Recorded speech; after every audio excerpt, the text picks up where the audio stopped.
2 minutes, 30 seconds remaining.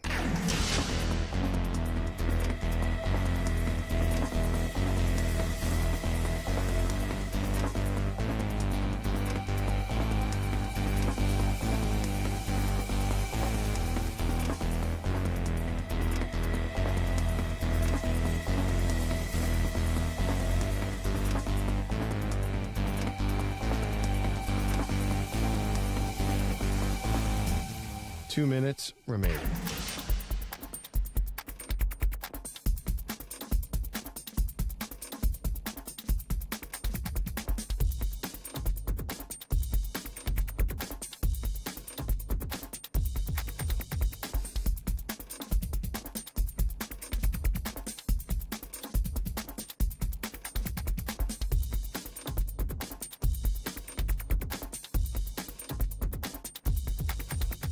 One minute, 30 seconds remaining.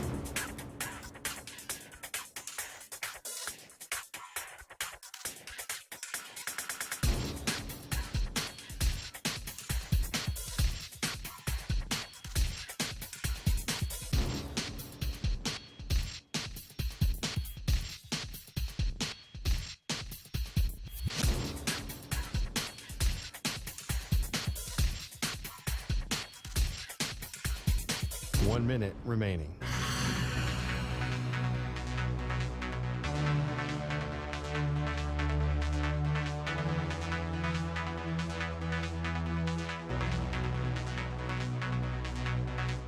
Forty-five seconds remaining.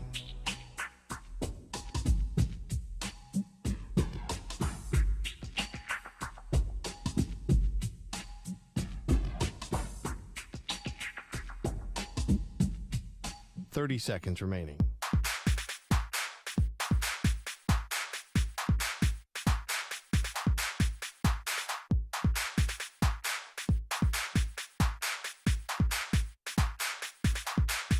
Fifteen seconds.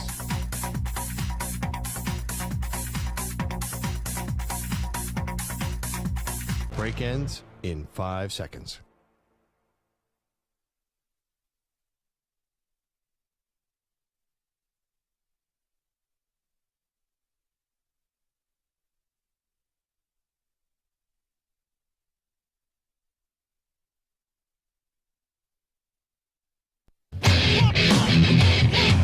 He's live. He's nationwide on CBS Sports Radio. This is the Zach Gelb Show.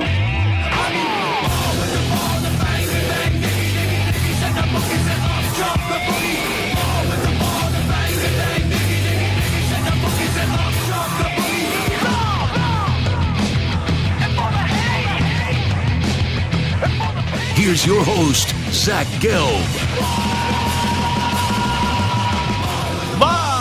From the place you're getting out overly ostentatious studios of CBS Sports Radio here in beautiful New York City, sitting on top of the 10th floor of 345 Hudson Street. Welcome on in to a Wednesday edition of the Zach Gelb Show across all of our great local CBS Sports Radio affiliates, Sirius XM, Channel 158, the free Odyssey app, and of course streaming live on YouTube, youtube.com/CBS Sports Radio. 855-212-4CBS is the number to jump on in. 855-212-4227. You could always get at me on the good old cesspool of Twitter and on Instagram, where I'm always straight flexing at Zach Gelb. That's ZACHGELB. Got Moist Mike, Stuart Kovacs, rocking and rolling with me as we take you all the way up until 6 p.m. Eastern, 3 p.m. Pacific. We had this guy scheduled today even before the show did start and even before the massive news that we got. So sometimes you just get lucky, but he's always a great guest. KJ Wright, the former Seahawks linebacker, is going to stop by at the top of the hour. And then Bills linebacker and special teams captain Tyler Matakevich will join us at 5:20 p.m. Eastern, 2:20 p.m. Pacific today. And let's start with the big news, not even an hour old yet. And there's sometimes when you're in sports talk radio and there's a story, you're like, okay, I could see that coming. And then there's other times in the newsroom, which is just outside of our studio where we all get ready for the show, where news happens and then it's like one domino falling after another with just reaction of shock, chaos, and really just a look of awe in people's eyes. And that's what happened less than an hour ago when you had Ian Rappaport, Adam Schefter, whoever your favorite NFL insider is, take to social media and report that Pete Carroll is out as the head football coach of the Seattle Seahawks. Now, let's just go how it's being reported, and I'll give you my reaction. He is being moved to an advisory position. So however they want to dress it up, that's one thing. But logically, I think Pete Carroll was told, we don't want you to be the head coach of this football team anymore. And I don't understand why that would be the case, because a year ago, he was one of the great stories in the NFL where everyone was praising Pete Carroll and everyone was ripping his old quarterback in Russell Wilson. And Pete Carroll, along with Geno Smith, led that team to the playoffs where they lost in the first round in the wild card to the San Francisco 49ers. Now, this year has been disappointing for Seattle. It wasn't like they were a disaster, but they should have been a playoff team, and they were on the outside looking in. Now, I know Pete Carroll is, 71, 72 years old. You would think with what he accomplished in Seattle and also getting to 2 Super Bowls and winning a Super Bowl, and without Russell Wilson having one really good season and one season that was disappointing, but they never bottomed out, they were still a solid football team, you would have thought that as long as Pete Carroll wanted to continue coaching this team for next season, that he would have been afforded the opportunity, but that is not the case from our understanding of how this whole process went down, with more information probably still to come since this story isn't an hour old. And I know the Seahawks may try to tell you, and they may try to sell it to you, that they have all the respect in the world for Pete Carroll, and this is not a decision that was forced upon him, that this is an amicable decision. Whenever I hear that there's an amicable decision in sports, I roll my eyes, I hit the floor, and I start rolling over, and I start laughing. Because there's not usually, or there's rarely any times, there is a healthy divorce or there is an amicable divorce when it comes to sports. And I got to think that we probably haven't seen the last of Pete Carroll. Now, he's not a spring chicken, but he doesn't come off as someone that's 71 or 72 years old. He's still really sharp. He's still in good shape. And the guy's still a coach. So, I don't know, let's say that there's a team in the playoffs that bows out quickly. Could they have interest in Pete Carroll? I guess that's possible. And I still believe that he wants to coach. And the reason why I believe it is not just, that's something that I think. It's because it's backed up with facts. On Monday, Pete Carroll went on a Seattle radio station in a weekly spot that he does. And he said that he plans to be coaching the team. I told you, I love these guys. That's what I would like to be doing and see how far we can go. And I remember this conversation, and I think we even played the audio earlier in the week. And I said, that's bizarre. Why would that even be a question? Now, as a talk show host, I guess you have the coach on in a weekly spot.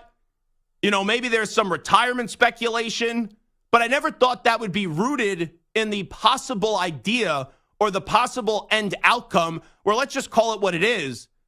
Even though Pete Carroll's still in the organization, he's been fired as the head football coach. So I got to think with what Pete Carroll said just as recently on Monday and what the end result here is on Wednesday afternoon, that Pete Carroll was asked to no longer be the head coach.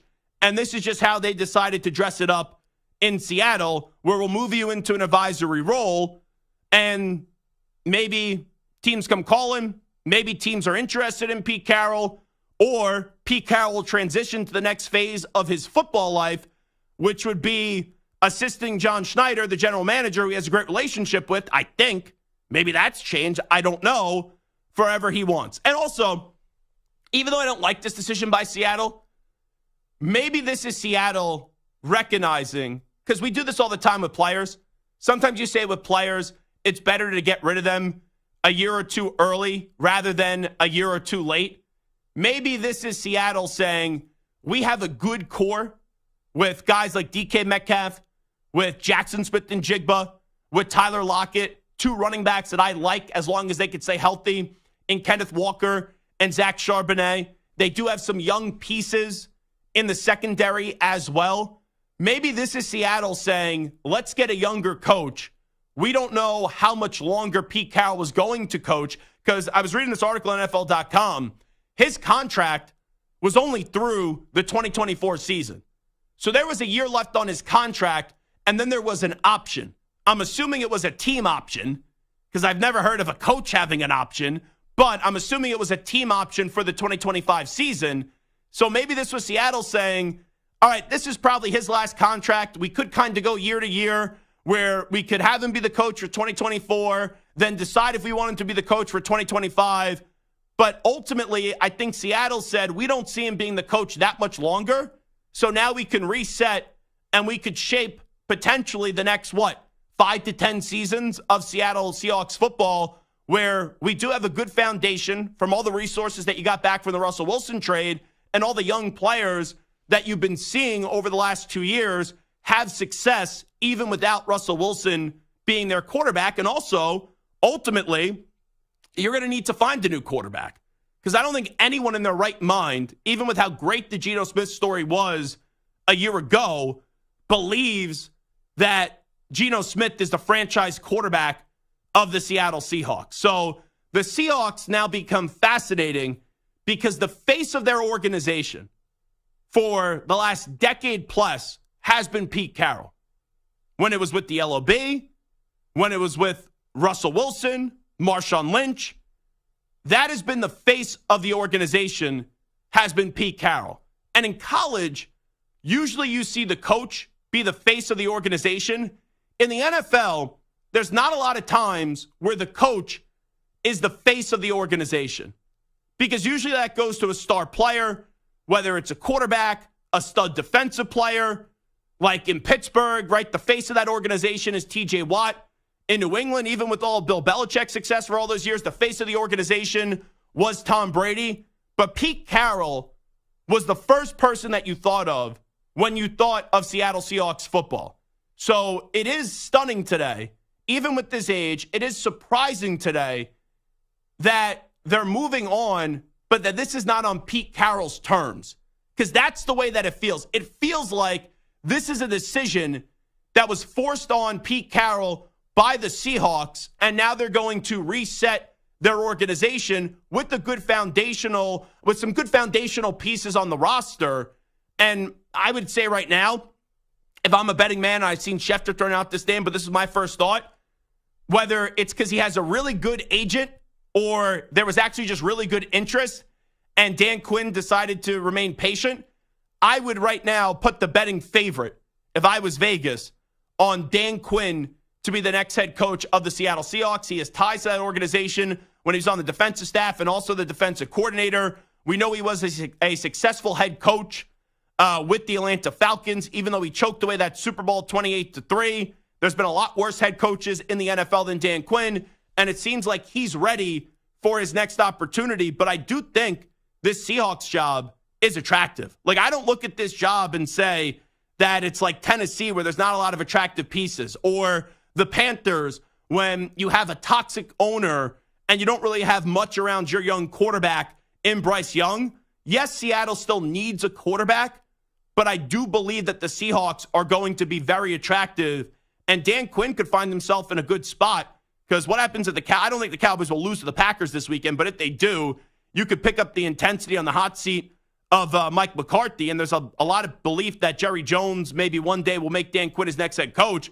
But that's just as long as Dan Quinn is there. Like, there was a belief for a while in New England that Josh McDaniels was going to one day take over for Bill Belichick. And eventually another team came calling, unfortunate for Stu, in the Las Vegas Raiders. And Josh McDaniels ended up being the Raiders coach for, 2 seasons? If not even that. And, not even that. He didn't even make it through 2 full years. And I could see Dan Quinn saying, okay, I know Seattle. I know it's a good organization.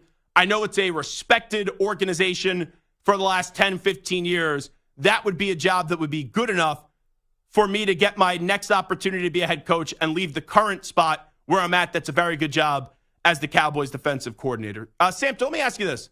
How shocked were you when this news did come down? And also, are you with me that this felt like this is Pete Carroll getting removed as the head coach rather than Pete Carroll no longer wanting to coach this team. I wasn't that surprised. I had read a few things throughout the year that Pete, more so on his terms, might just want to, he was the oldest coach in the NFL. He's been doing this for a long time. Might just want to, hang them up. So I wasn't shocked. I'm a little bit more surprised that this was more the Seahawks' decision than it was his decision. Yeah. It makes me wonder now, does he still have the itch to coach? Could he be coaching somewhere else in the NFL next year as opposed to taking on this quote-unquote advisory role? And then the other question is, now that he's not the oldest coach anymore, Bill Belichick is, but Belichick might be gone. I put out a poll on CBS Sports Radio. Ooh, would you rather have Pete Carroll or Bill Belichick as your head coach next year? 72% right now say Pete Carroll. Interesting. Right now, 72% say they would rather have Pete Carroll than the GOAT, Bill Belichick, in 2024. I think it depends where your franchise is. Like, if I am a team like the Commanders, I'm not hiring Belichick or Carroll because that's a total rebuild, and I don't know how much longer either will end up coaching. But if you're a team like the Chargers looking to win now, I would trust Bill Belichick. And I'm not saying I like Carroll a lot. I thought Carroll heading into the season was, a top 5, top 7 coach still in the NFL.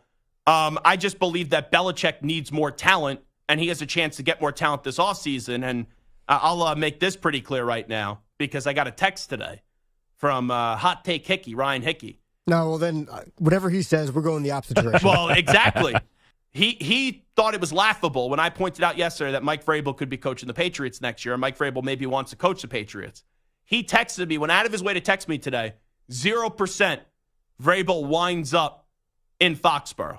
Now, I think Vrabel will be the next head coach of the Patriots. I think when he was going to the Patriot Hall of Fame in October and he was at the Patriots game when he was the head coach of Tennessee on his bye week, I think that was Robert Kraft already laying the foundation for Mike Vrabel to be his next head coach. So I do believe ultimately, and it's weird that it hasn't happened yet, and maybe it's because the sensitivity with what Belichick has done for 24 years, how they have now had meetings and they've gone over multiple days, and we still don't know if Bill's going to be back or not.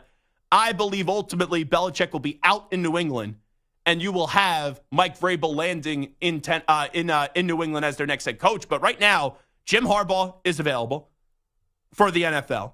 You have Pete Carroll somewhat available if he wants to coach again. Mike Vrabel just became available yesterday. The NFL offseason, we still have games.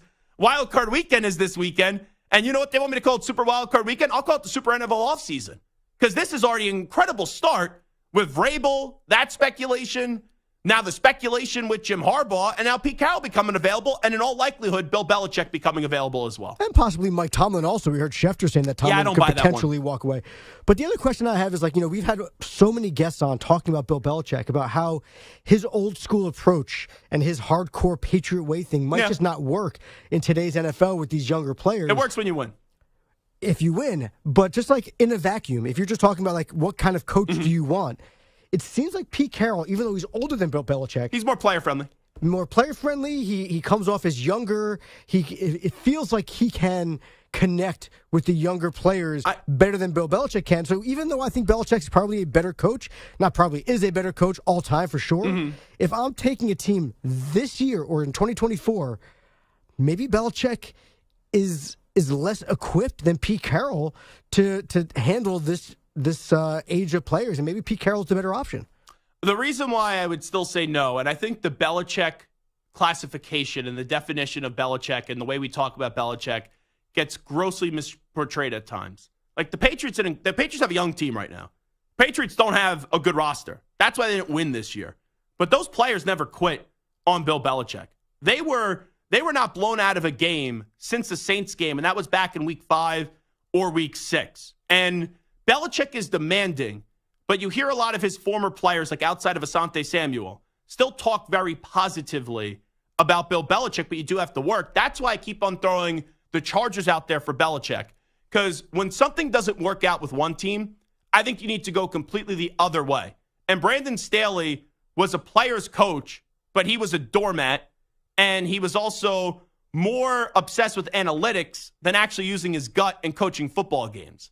I think Bill Belichick would be the perfect fit for the Chargers because Belichick needs talent and the Chargers need a coach that actually knows what he's doing and is going to hold players accountable. And that's why I see it, Chargers plus Belichick just equaling a perfect match. Alrighty, we're off and running. We'll take your reaction to Pete Carroll being out. Would you rather have Belichick or Carroll as your next head coach if it was between the two? 855-212-4CBS, 855-212-4227. What the heck are the Chicago Bears doing? We'll discuss next. You're in a 5-minute break.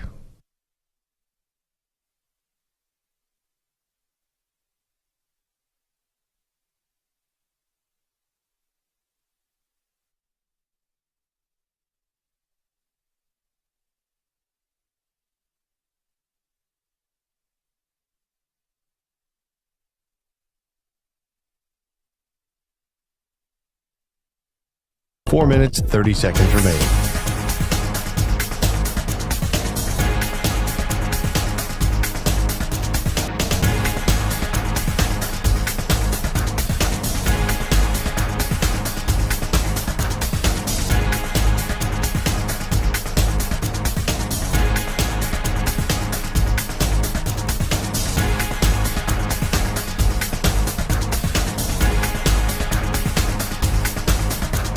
Four minutes remaining.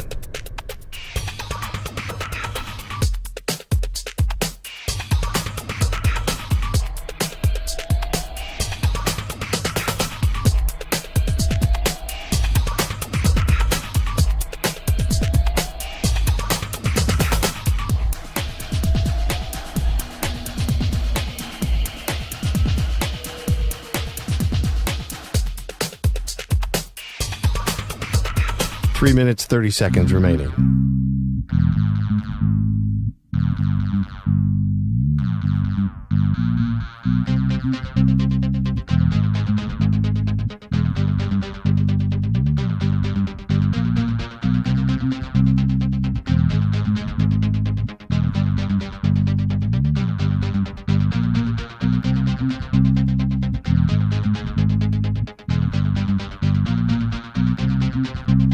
Three minutes remaining.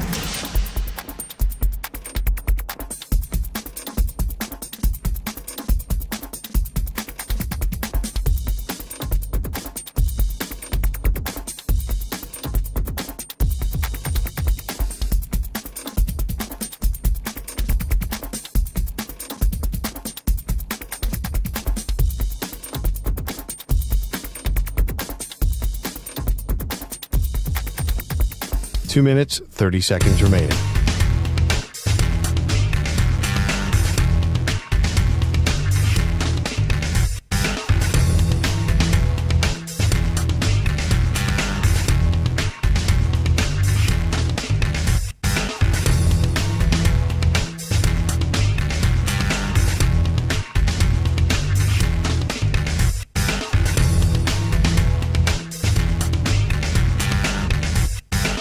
Two minutes remaining.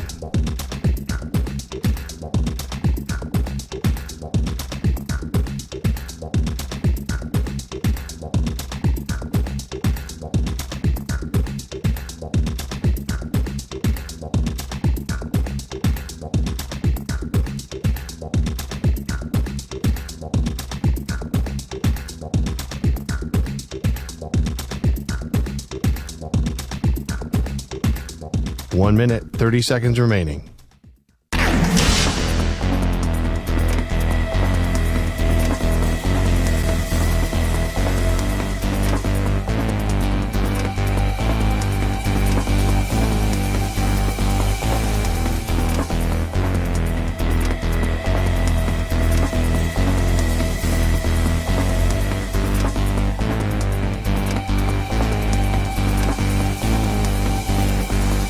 One minute remaining.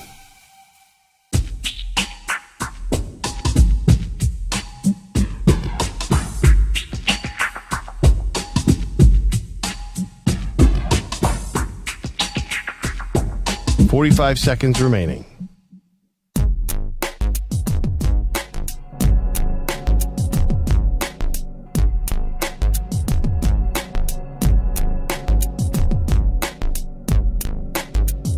Thirty seconds remaining.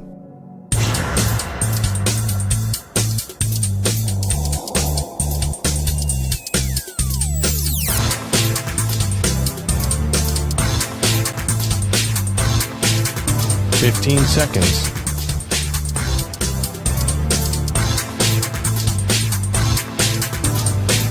Break ends in 5 seconds.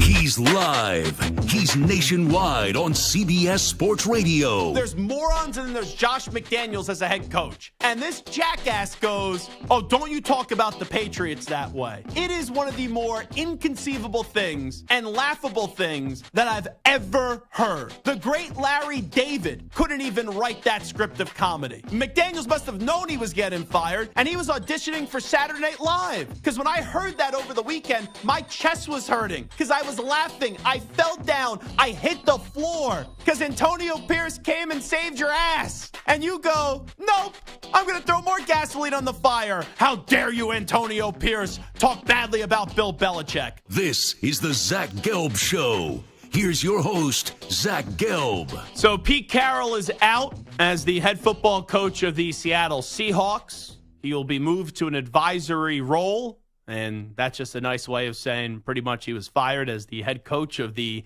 Seattle Seahawks. And since he's a franchise legend, we're going to move him upstairs and ultimately have a decision to make. Do you want to go through and be in that advisory role? And that's the next, 5 to maybe 10 years, most of your professional career, with him already being in his early 70s, or when a team comes calling or wants to be interested in the services of Pete Carroll, maybe Pete Carroll goes elsewhere. Here's the other part of this conversation, Samter. Just because of his age, like, you usually don't think he would take a year off and then get back into this a year from now. But do you think that's on the table? Because contractually, and with him getting moved to the advisory role, he's still under contract for this season. And then after this season, an option would happen.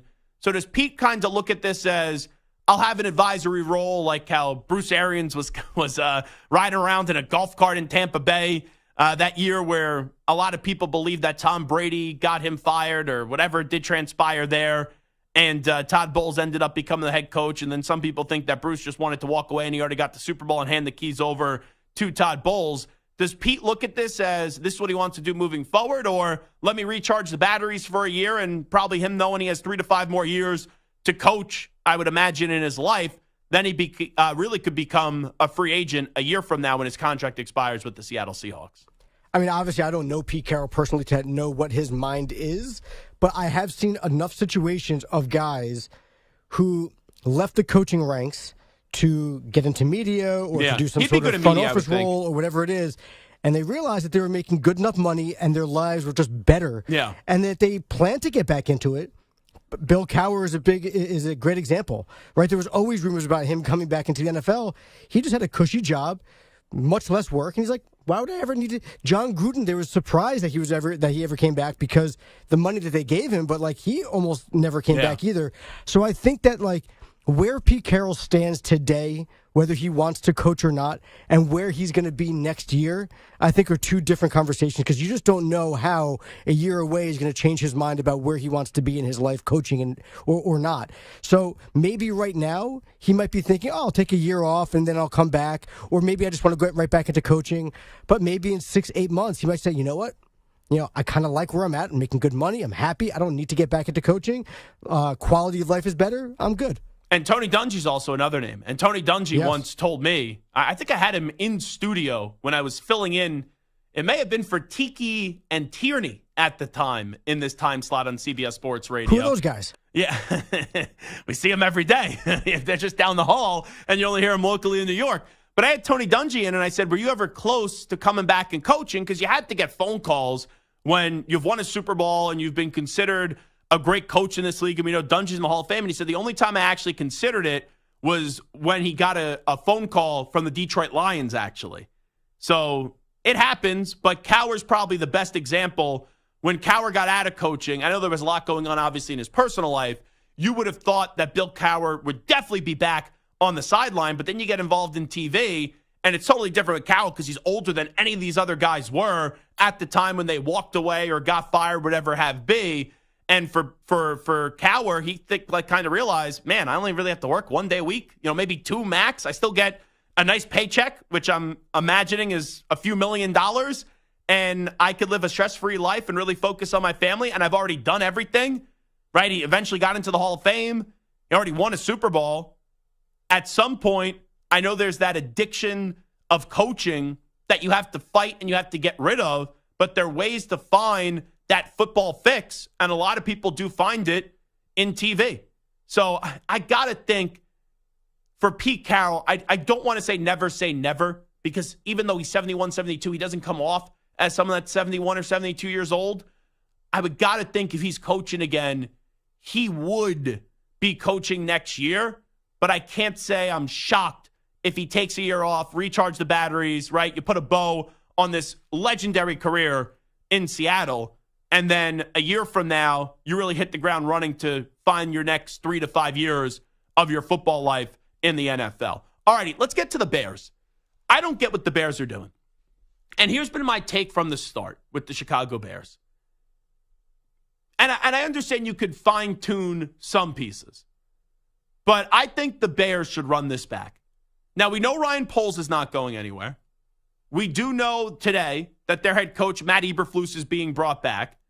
Justin Fields, we still do not know what's going to happen. That's going to be one of the biggest stories of this NFL offseason from now until the NFL draft. Will the Bears trade Fields? Will the Bears keep the number 1 pick? Will the Bears trade the number 1 pick?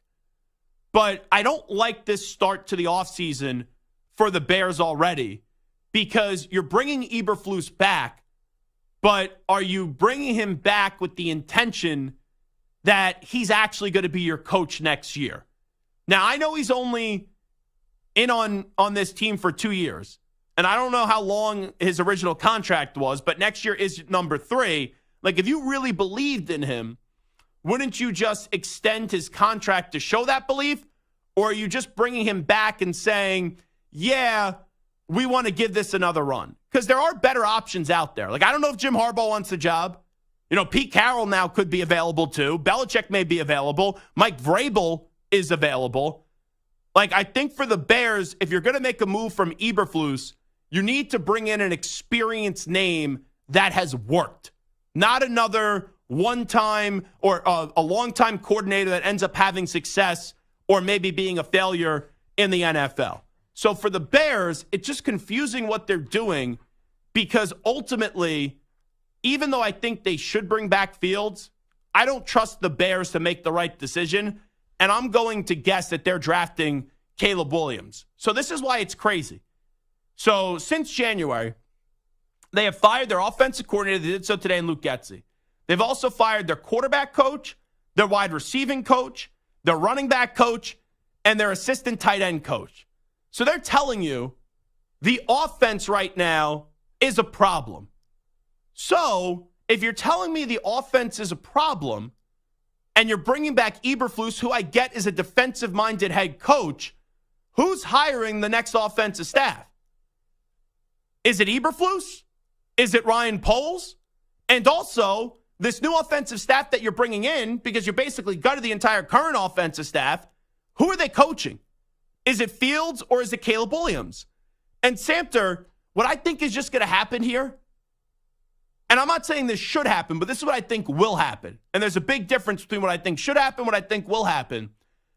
I think the Bears made it clear today they're bringing back Eberflus. They basically gutted this entire offensive staff. I think they're going to trade Justin Fields this offseason. And then they're going to draft Caleb Williams. And then a year from now, because it's so tough, not everyone can be the Texans, where you have a new quarterback, a rookie quarterback, and C.J. Stroud plays at this historical rate for a rookie quarterback and changes the direction of this franchise around instantly. But I really do believe a year from now, the Bears will have Caleb Williams, but they'll fire Eberflus, and they just bring in a new offensive coordinator now.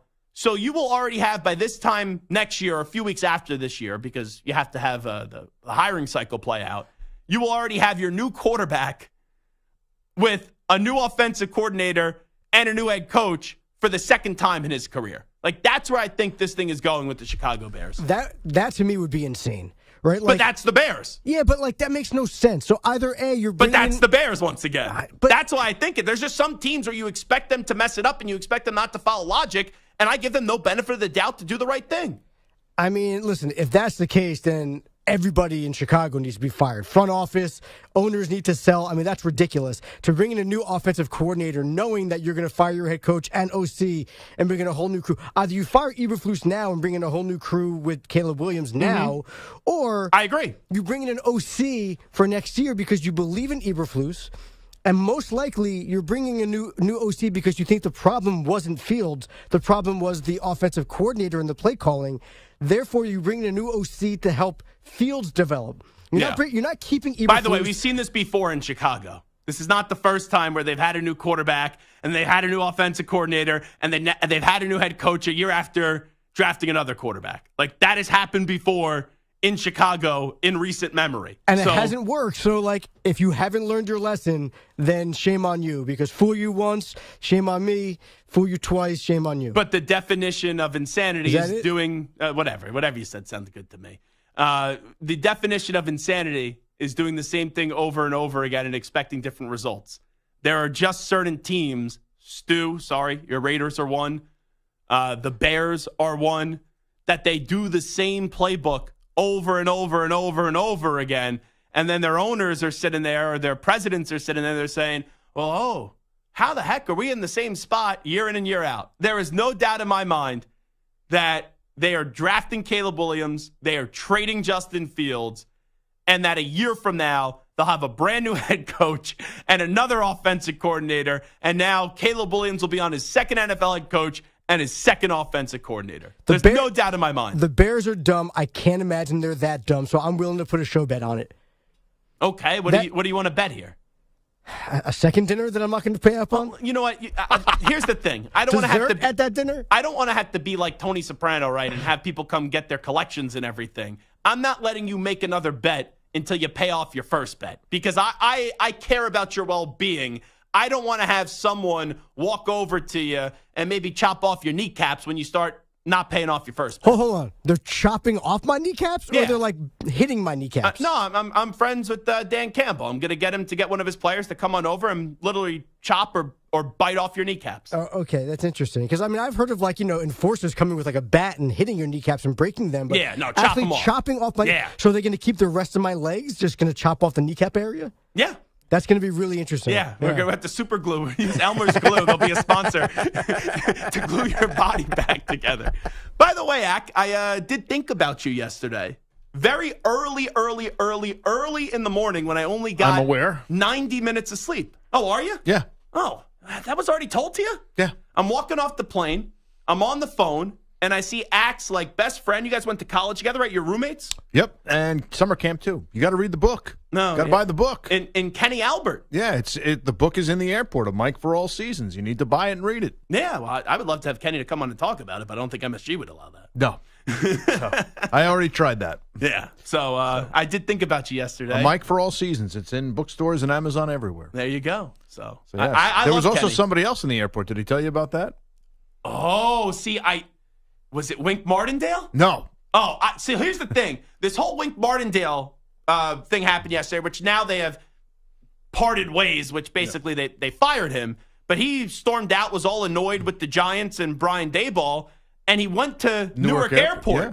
And I looked at the time of the tweet, and I was like, I was in Newark Airport just then, so I was wondering if Kenny Albert saw Wink Martindale because I was on the phone and I saw Kenny. I was like, hey, Kenny, how are you? Blah, blah, blah, blah. And then I was trying to get into the Uber, so I didn't really stick around and talk. And Kenny was talking to someone too, so I didn't want to really disrupt his conversation. But who else was there? It was a member, or I should say a relative of the Harbaugh family. Oh, who? Somebody you would know. Was it John Harbaugh? No. Oh. Tom Crean? Yes. Ah, how about that? I don't know why he came here, though. I don't know. I don't know either. Maybe there was a connecting flight somewhere. I don't know. I don't know where he was. Tom Crean on my flight? He might have been. He could have been. I actually got a text from Jim Harbaugh this morning. There you go. I congratulated Jim leave Harbaugh. Me alone? No, I actually quite the opposite. I congratulated Jim Harbaugh on winning the championship, and I don't really have much of a relationship with him at all, he got back to me, and it was a nice text, and he thanked me for not being a hater, not being a Michigan hater. So how about that? Jim Harbaugh thanking yours truly for not being a Michigan hater, as he should, because I've been blasting that dope Tony Petitti and everybody else that just keeps on going after Michigan. I would have thought the other statement that would have come out of my mouth was he thought it was somebody else's number he was responding to. No, it was a very nice personalized text from Jim Harbaugh. So how about that? Handle the victors. And look at that. Let's go. A talk show host revealing a conversation with the head coach that's not going to spark a controversy. There you go. Unlike when Joe Beningo texts with Robert Saleh. And then it turns out to be front page news. Oh. All righty, Zach Gelb Show, CBS Sports Radio. Where should Pete Carroll land next? Do you agree, or do you think where I am with the Chicago Bears, they're going to find a way to mess it up? Phone lines open for you, 855-212-4CBS, 855-212-4227. When we come on back, I have a destination that no one's really talking about for Mike Vrabel. But first up, with the latest CBS Sports Radio update, here is the Ackman, Rich Ackerman.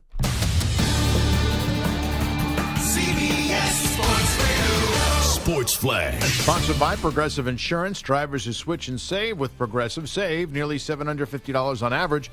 Call or click today to find out if they could save you hundreds on your car insurance.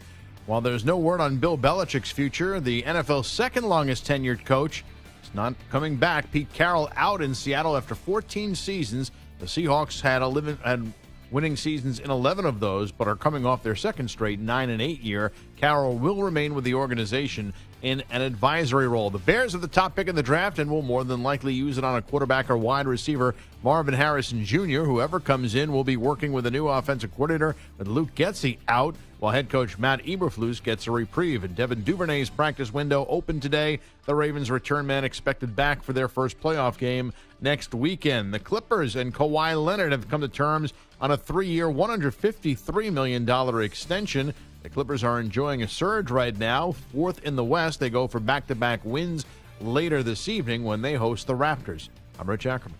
Hey, this is Bart Winkler. I've got a new show weeknights. Join me for the Bart Winkler Show starting at 10 p.m. Eastern, 7 p.m. Pacific, only on CBS Sports Radio.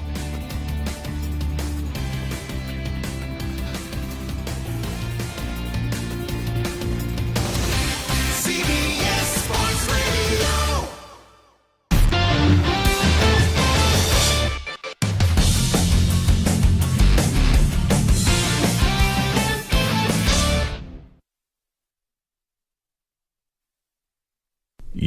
5-minute break.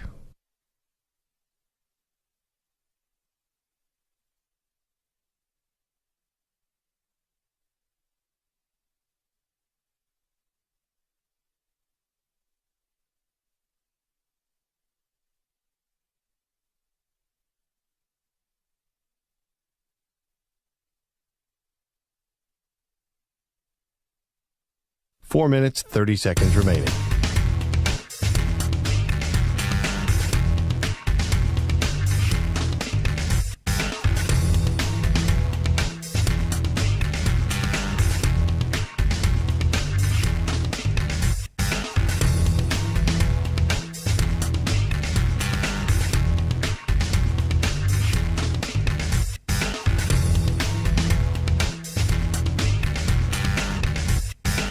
Four minutes remaining.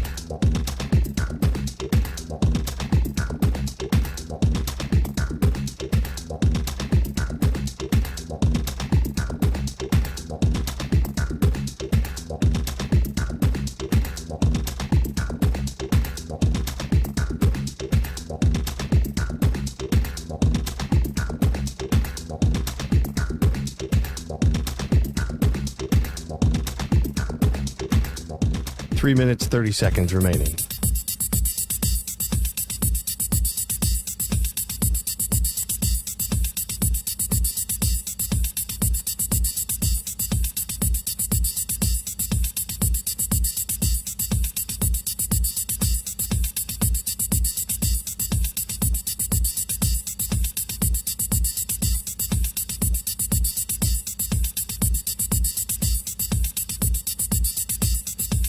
Three minutes remaining.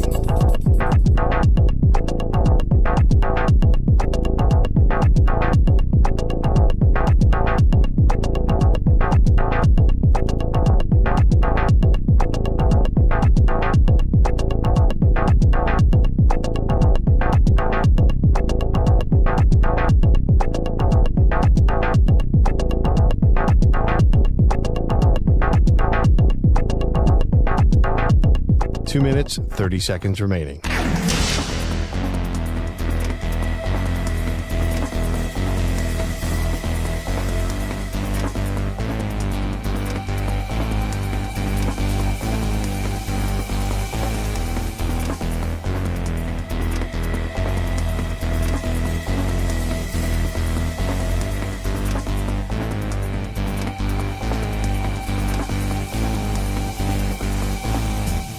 Two minutes remaining.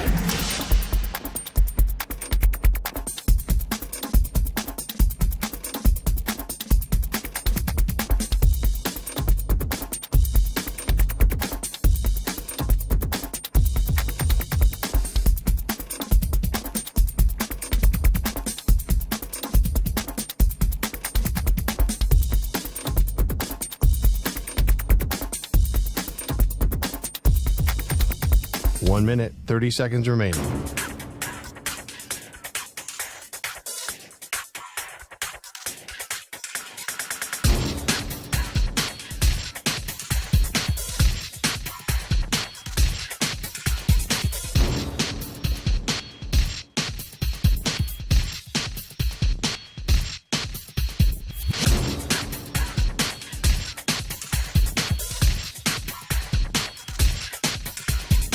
One minute remaining.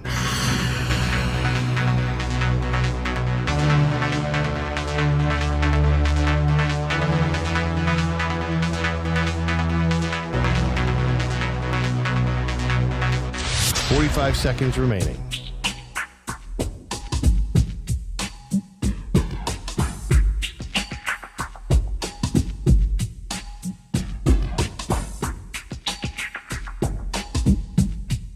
Thirty seconds remaining.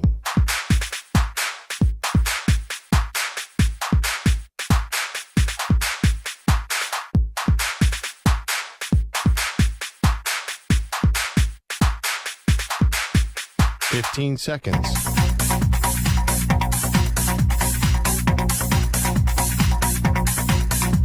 Break ends in 5 seconds.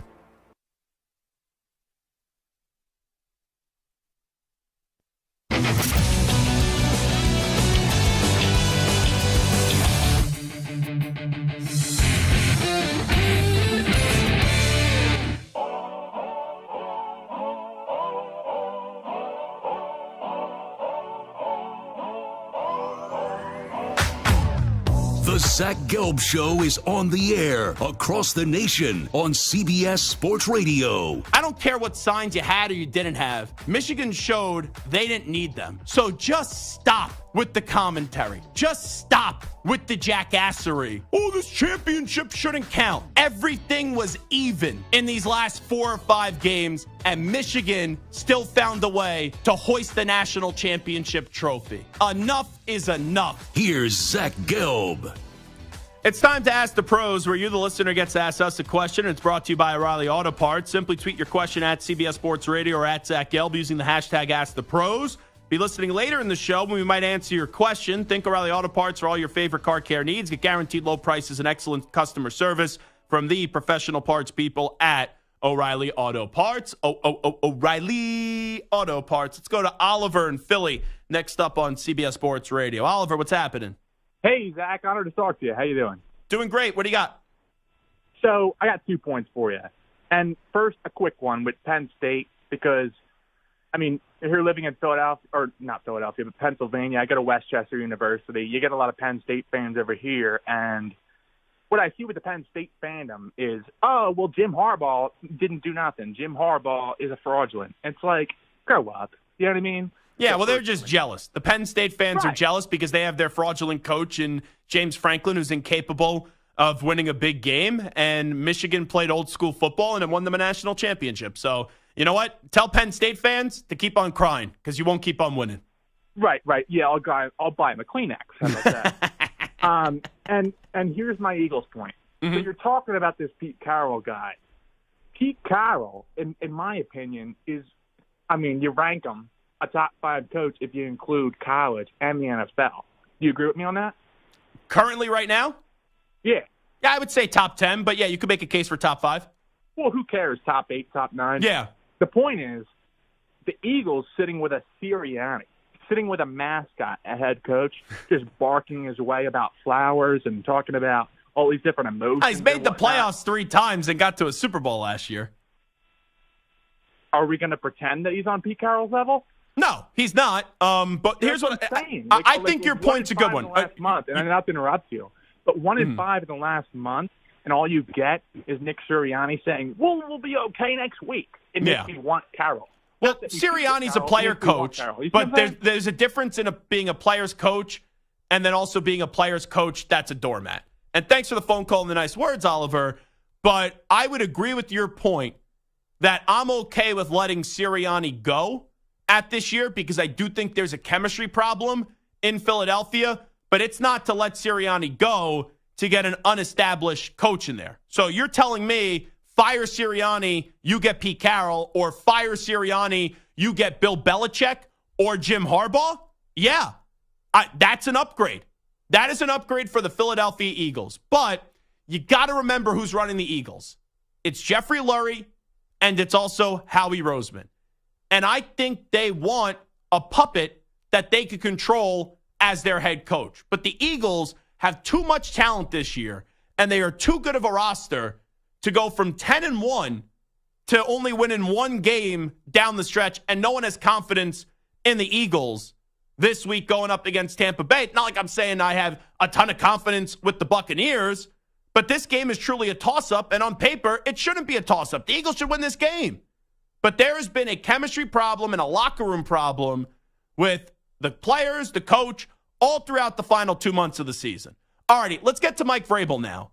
And I said this before, I think Vrabel's coaching the Patriots, right? I said that to start the show. I believe Vrabel's going to be the next coach of the New England Patriots. But with that being said, I think the Ohio State Buckeyes need to do something.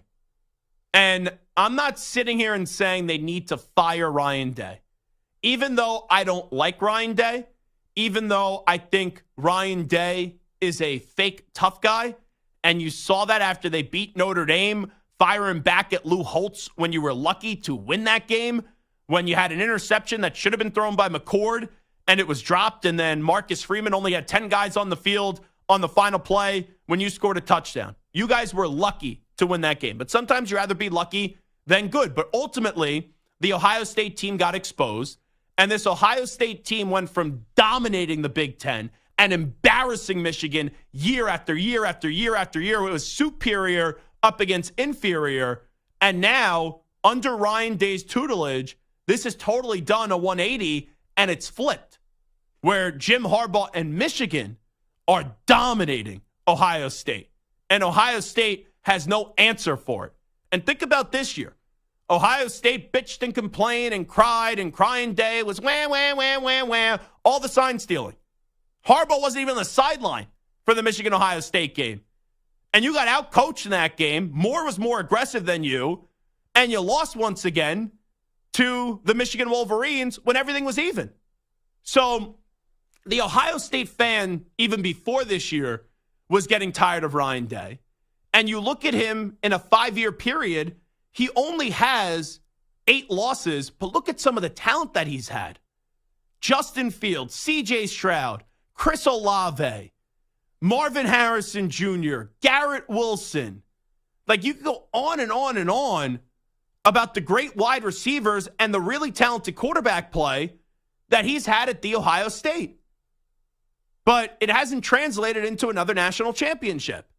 And the last 3 years, after having C.J. Stroud for 2 of them, in 2 of those 3 years, and look what C.J. Stroud's now doing in the NFL, you've seen Michigan just dominate Ohio State.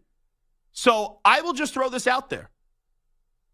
Ohio State, in all likelihood, will keep Ryan Day as their coach for this upcoming season. I do think his seat starts to get warm because for those fans, it only matters if you beat Michigan.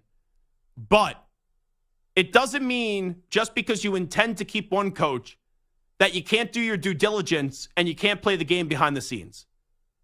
It would be really a certain level of incompetence, and it would be malpractice to not at least pick up the phone, even though if it's not the most ethical thing to do when you still have a head coach that's employed, and you got to call Mike Vrabel. Mike Vrabel, who was an Ohio State football player, Mike Vrabel, who's also on the coaching staff for a bunch of years at Ohio State, and just say, Mike, are you interested? Mike, would you want to become the next head coach of the Ohio State Buckeyes? And I think that's the only name right now that you fire Ryan Day for and not allow him to be the coach of this football team next year, if and only if Mike Vrabel responds with a resounding yes. He says, yes, I want to be the coach. Ryan, don't let the door hit you where the good Lord split you. Go cry out the door. You're fired. Bye-bye. And you welcome in Mike Vrabel as the next head coach. Personally, I don't think Vrabel would say yes, but because it's his alma mater, maybe he would consider it. But when it comes to an NFL coach or a college coach and the lifestyle now, especially with NIL and the transfer portal too, and how recruiting is, Mike Vrabel, I think, is going to stay as a NFL head coach. But you know how people feel about their alma maters. And when your school comes calling and they offer you or want you to be the next head honcho at Ohio State and the CEO of the Ohio State football program, you dangle that carrot in front of Mike Vrabel. Maybe he takes a surprising bite out of it and says, all righty, NFL, I'm bolting, I'm leaving, and I'm going back to college. All right, it is the Zach Gelb Show on CBS Sports Radio. The biggest story of the day is KJ Wright, who's going to join us next to talk about Pete Carroll. Pete Carroll, of course, that's the biggest story of the day. He is now out as the Seattle Seahawks head football coach, and he's moving into an advisory role. And I think a lot of us roll our eyes at that and say, okay, Pete Carroll was ousted, and he was outed as the head coach of the Seattle Seahawks, where just earlier this week on Monday, Pete Carroll said he still wants to coach this team, and he will coach this team next year. And then somehow, some way, now he's getting moved upstairs and won't be coaching the Seahawks in 2024. KJ Wright joins us next on the Zach Gelb Show.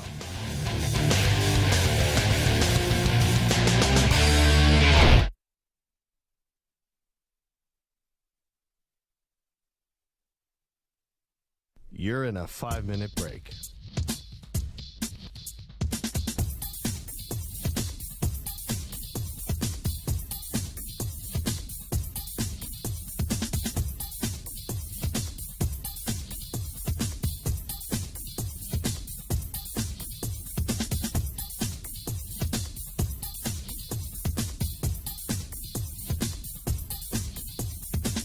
Four minutes, 30 seconds remaining.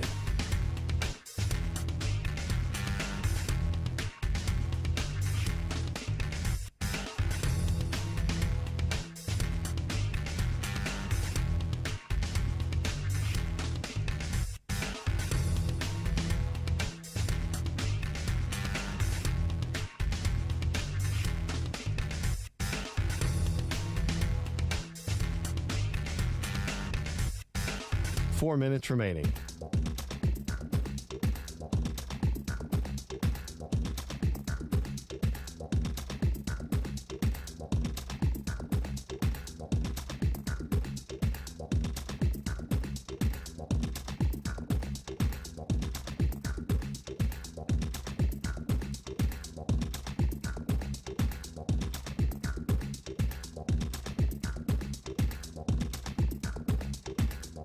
Three minutes, 30 seconds remaining.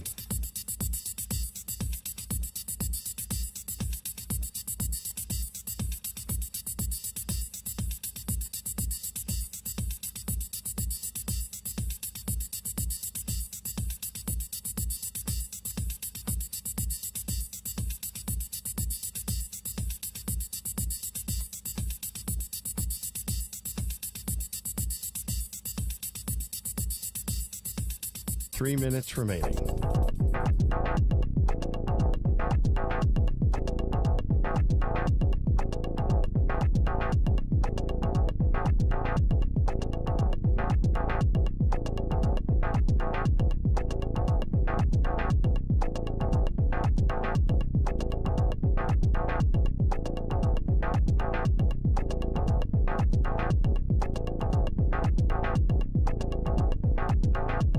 Two minutes, 30 seconds remaining.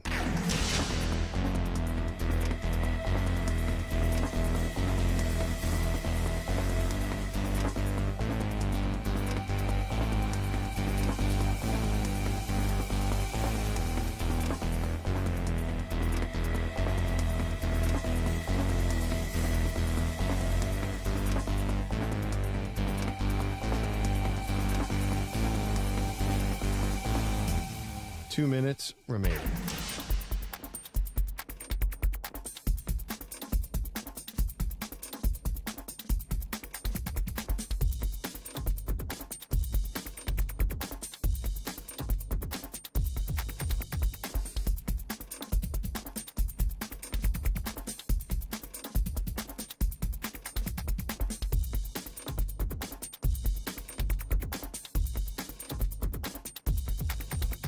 One minute, 30 seconds remaining.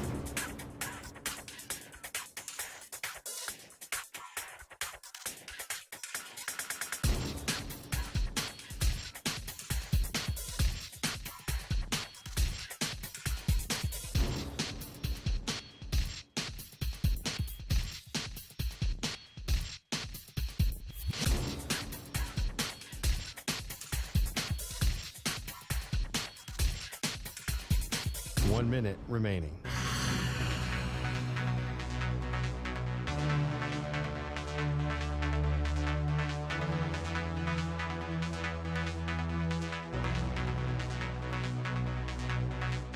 Forty-five seconds remaining.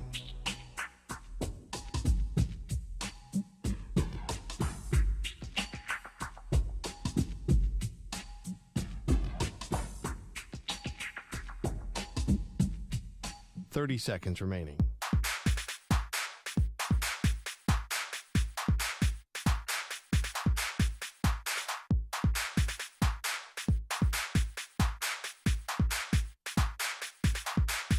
Fifteen seconds.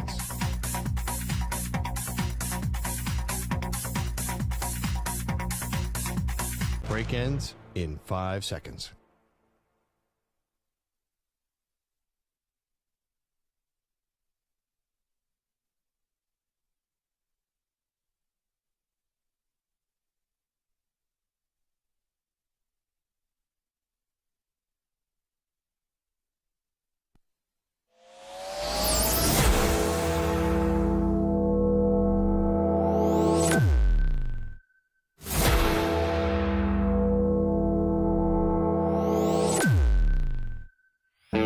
He's live. He's nationwide on CBS Sports Radio.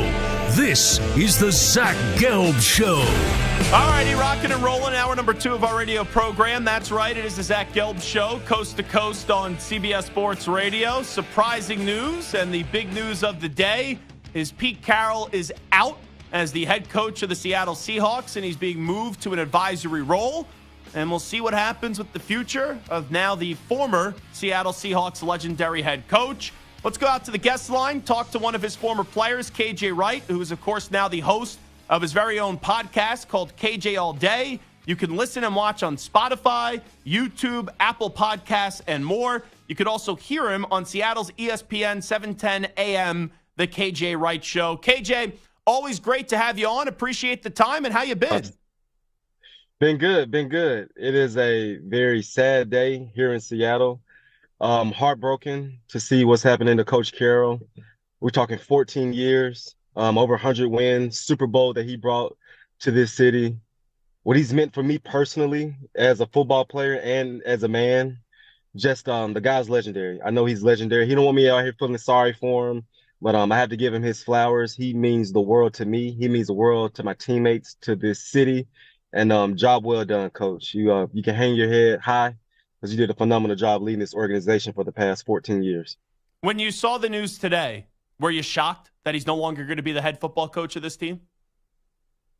You heard the chatter. You heard the chatter throughout the season with the 9-8 record and back-to-back years. I know he has a standard. I know this organization has a standard. And to just miss the playoffs this year after making it last year, Jody Allen had to make a really hard decision. She has nothing but love and respect for Coach Carroll. It's just the way that this team underperformed this football season, they had to make a change. And so it doesn't take away what he's done, but this year he didn't quite get it done with the guys and lead them to the playoffs and all the things that he's accustomed to doing. And so it just really sucked to see him having to leave, but I am glad that he's staying. Well, that's the thing. Is he really staying? I know he has a contract still with the year left on his deal. Then there's an option. I got to think that this guy still wants to coach. So maybe another team comes calling this offseason. They get a deal done with Pete Carroll. He got to stay. Come on. Let's not put that noise out there. He has got to stay. It came out in the messages they put out. He's going to stay in the organization, and I know his personality very well. I know the front office stuff, like doing all that. He is a coach at heart. He's going to be right there in the trenches. He's going to be helping with the game plan. He's going to be helping coach guys with their step kick. He's still in his prime. I swear to you, he is still in his prime. And so I'm not quite buying the front office stuff that he's going to just do and just be behind the scenes. I do fully expect him to just still be in the nitty gritty, right there in the trenches with the guys, because that is his personality. And full disclosure, KJ Wright, I disagree with this decision. I basically say that he got fired as being the head coach, and now to dress it up because of what he's did for the franchise, they're moving him into this advisory role. I disagree with this decision. I think it's a bad decision from the Seattle Seahawks today. Yeah, what the thing is, we're talking. He's been there a really long time. Been there for 14 years. Went to the playoffs last year. Didn't make it this year. I love the guy. I personally think he should still be the head coach. But we know how people think.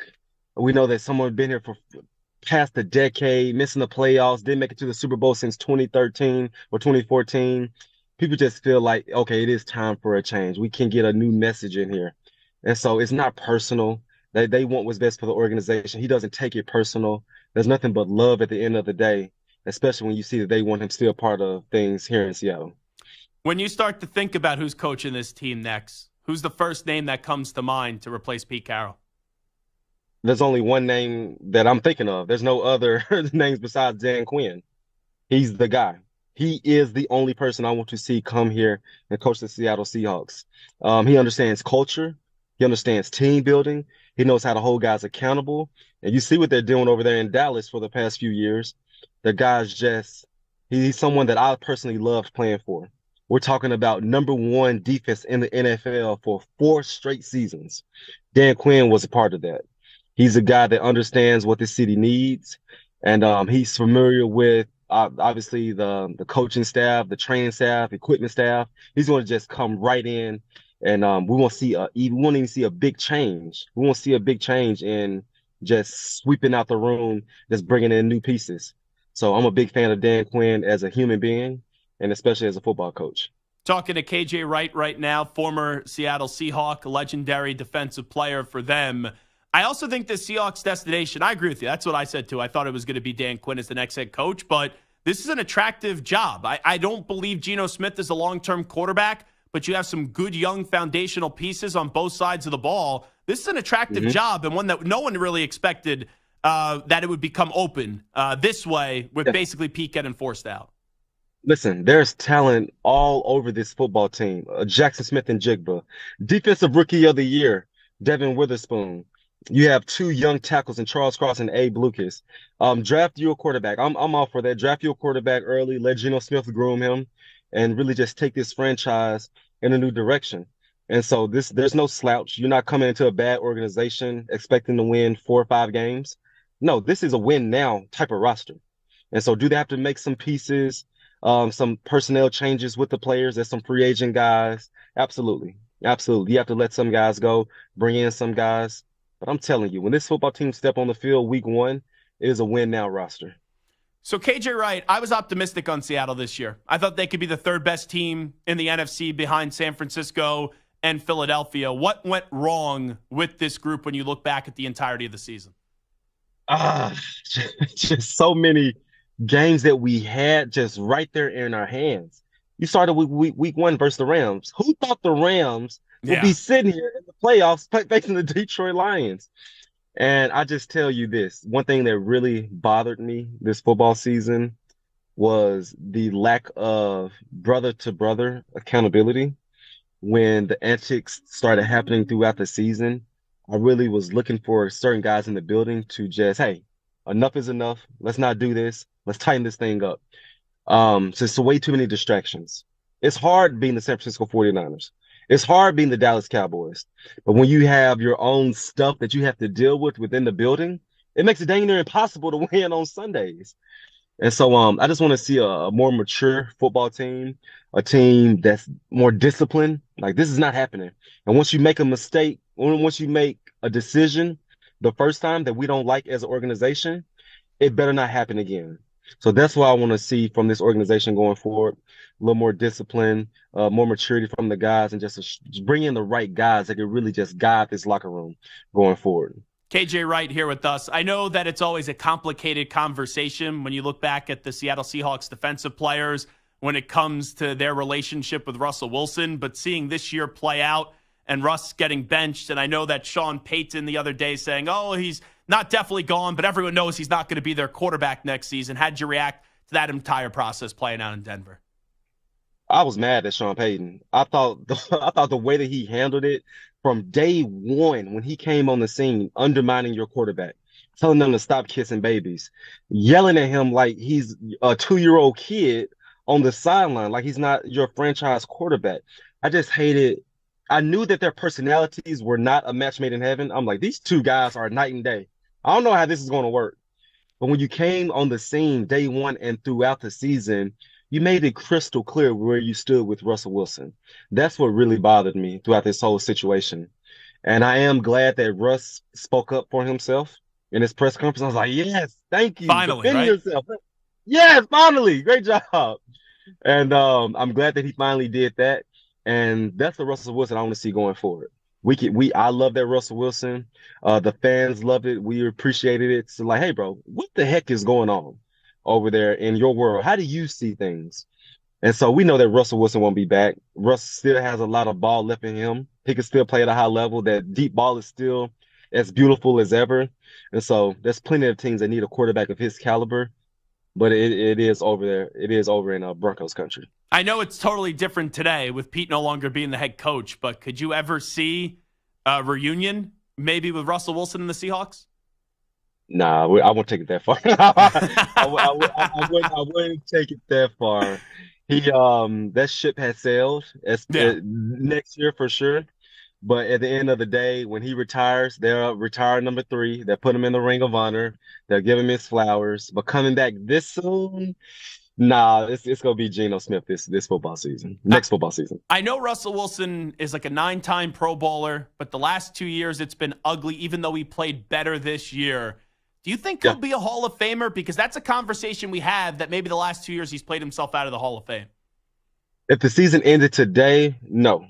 If the season ended today, I don't think so. Just like you say, the quick decline. It was a quick decline last year, and he played better this year. But he has to get back in the win column. He has to get back in the playoffs. I want to see that Russell Wilson that I'm accustomed to, making noise in the month of January, making noise in those primetime games. You saw that he's starting to use his legs more this football season, and pair him with some receivers, pair him with some guys. Pair him with the right offensive coordinator. I'm telling you guys, get him back with a Brian Schottenheimer, that type of coordinator that understands his skill set. Not a Nathaniel Hackett, not a Sean Payton. Let Russ do what he does best. You can't try to force an offense onto him. It does not work like that. And so I want to see him paired with the right coordinator. And by all means, he has a lot left in the tank. And I do believe that next year we'll see a better Russell Wilson. When you get to the games this weekend, KJ Wright, I'm looking at the Rams. You talked about them earlier. I know it's a tough matchup against Detroit, but they've won 7 out of their last 8 games. I think the Rams are alive this weekend, and they can make some noise in the NFC this playoff run. I have the Rams 100%. I for sure have the Rams. And I'm going to go to the coaching. I'm going to go straight to the coaching. Just the impulsive decisions that I've seen Dan Campbell make throughout the year. What he did in that game, I think versus the Cowboys, when he kept going for it versus kicking the extra point, I cannot get over that decision. I cannot get over that decision when you're backed up, you decide to go for 2 because you told your guys we're going to score and go for 2. I just can't get past a lot of decision makings that he made. And even playing his starters last week, we saw his big time tight end go down. Yeah, Laporta. When can you go to a new spot? Yes, no, maybe so. Sit your starters, man. Come on. And so when they step on the football field, I like Matt Stafford over Jared Goff. I love this Rams run game. I love those weapons that they have with Puka. And so I got the Rams finding a way to get out of Detroit with the win. To make the Super Bowl, do you take the Ravens or the field just coming out of the AFC? The Ravens are who? Or the field, like everybody else? Oh no, it's the Ravens. It's not even a conversation. I would love to see a Chiefs Ravens AFC championship. You knock off the top dogs. I don't want to see some random AFC team there. The Texans knock off the champions, knock off the big dogs. See if you could beat Patrick Mahomes in primetime football when the stakes are high, when he's healthy, when Travis Kelce gets back to normal. And so I want to see an AFC championship with the Chiefs, with the Ravens, but I got the Ravens coming out. I'll tell you, though, I think Kansas City's on upset alert this weekend. And I don't trust either of these teams, the Dolphins or the Chiefs, but everyone's going to pick Kansas City because it's going to be freezing cold. This Chiefs team, they've just never found it this year. I actually think the Dolphins are going to walk into Arrowhead and walk out with the victory, KJ. Have you seen their injury report this week with the Miami Dolphins? Yeah, no, it's backed up. That has me scared. You lose a Chubb, you lose a Phillips, you lose the other big time pass rusher number 43. I can't think of his name right now, but they have some banged up guys, and a Tua Tagovailoa in negative degree weather. I don't like that. I do not like that. But you got at the all. cheetah coming back in Tyreek Hill. You know he's getting into the end zone. And he gonna go off. He's gonna have a phenomenal day. I got him getting 200 yards. Do your thing, cheetah. But when it comes down to the little things, this is the playoffs. It's all about the details, the little things, right? This Chiefs team has a blueprint. They have a blueprint of what it takes to advance in the playoffs, how to win at home, and they just mastered it over the years. I don't think the Miami Dolphins are ready. All righty, two more for KJ Wright. I know you finished your career with the Raiders. There's a lot of conversation about Antonio Pierce. Should he be the next head coach? What would you say in regards to that question? 1,000,000%. When I left my last year, it was a decision with Rich Bisaccia. Yeah. Everyone remember Rich Bisaccia. You guys made the playoffs. We made the playoffs that last year. And you look at it, we had no business winning 10 football games that football season. With all the drama that we had, with all the mess that we were going through, he kept us afloat. Now look at what Pierce did this football season. These guys love him. These guys respect him. He's a former player. He understands the culture. Keep this momentum going. Keep everything right here in-house. Trust him. He did it at a high level as a player. He has a Super Bowl, and he did it at a high level coaching when all odds were stacked against him. And so hire him. Don't bring in Jim Harbaugh. Let Harbaugh go to the Chargers. Keep Antonio Pierce in-house because these guys love him. They're going to play for him. And he's going to get this Raiders culture back where it needs to be. Just going back to Pete Carroll, because it's the biggest story of the day. We know your relationship with him, and obviously it's a sad day for you. But when you look back at the decision with only being 2 hours old, like, are you annoyed with this decision today? Like, are you disappointed with this decision, or do you understand it? I'm heartbroken. I'm really heartbroken, and I do understand it. When you look at it, I get it. I really do. Just back-to-back 9 and 7 seasons. The vision for this football team was to go deep into the playoffs. You made it last year. You went to the wild card. The expectation was to make some real noise this football season. And I know that there's no love lost. I know that at the end of the day, he's going to be in the Ring of Honor. But I understand that they said it's time to go in a new direction. We want to get younger. We want to get a new message here in the building. I totally understand it. But I love the guy. His players love him. And for him to be around, it's the perfect decision for this organization. He is KJ Wright. Of course, he's the host of his very own podcast, KJ All Day. You can listen and watch on Spotify, YouTube, Apple Podcasts, and more. You can also hear him on Seattle's ESPN 710 AM, The KJ Wright Show. Did you talk to Pete yet? I know it's only 2 hours old, but have you talked to your old coach? I'm going to wait till next week. Yeah. It's way too early. I'll wait till next week to get my guy a call. Thanks so much, KJ. Appreciate you doing this on a busy day. Always a pleasure. Thank you. There you go. KJ Wright joining us on the Zach Gelb Show on CBS Sports Radio. You know, I wasn't expecting that because I don't understand this decision, but the way that KJ laid it out, it does kind of make sense that maybe they just thought it was time.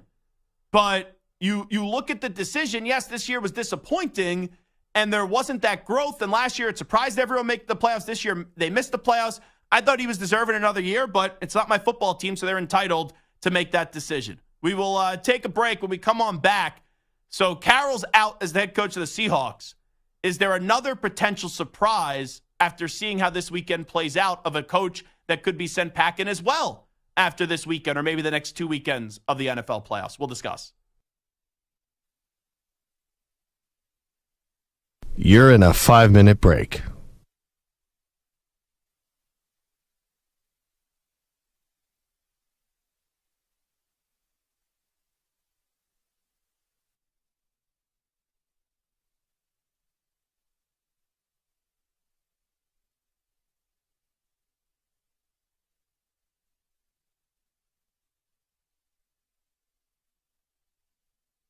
Four minutes, 30 seconds remaining.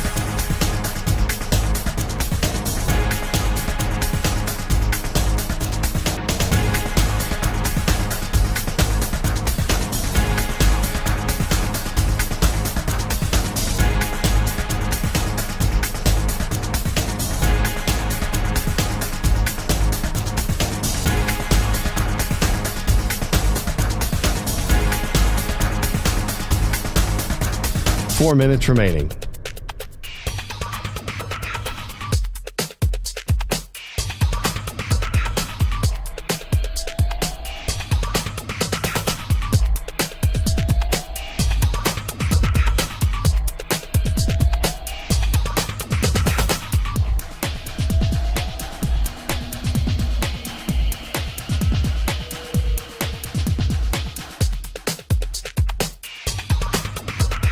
Three minutes, 30 seconds remaining.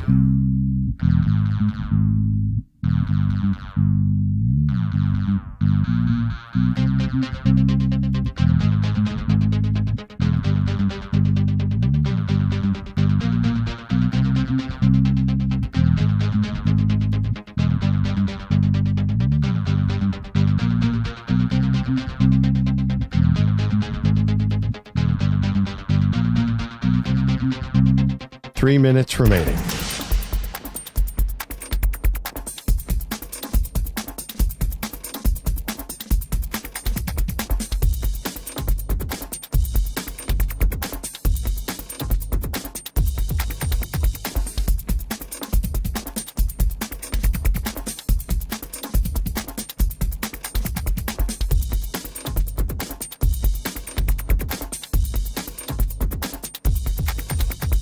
Two minutes, 30 seconds remaining.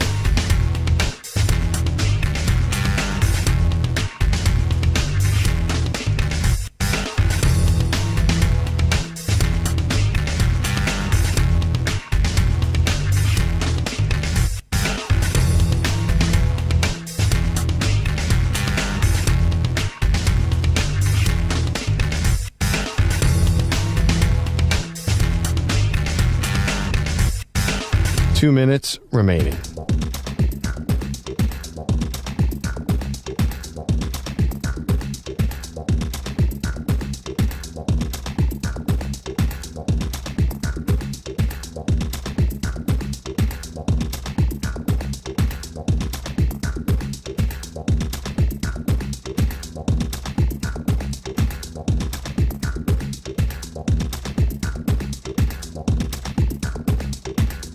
One minute, 30 seconds remaining.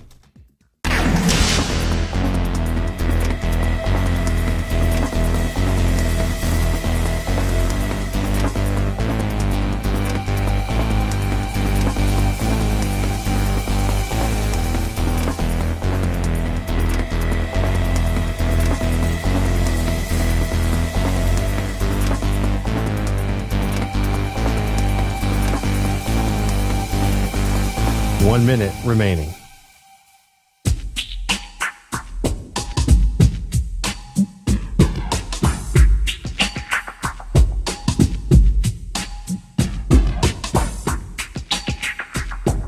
.45 seconds remaining.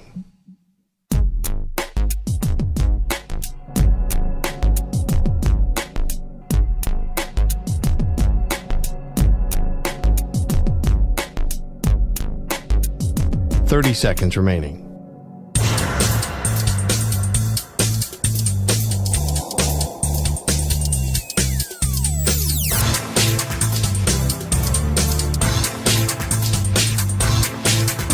15 seconds.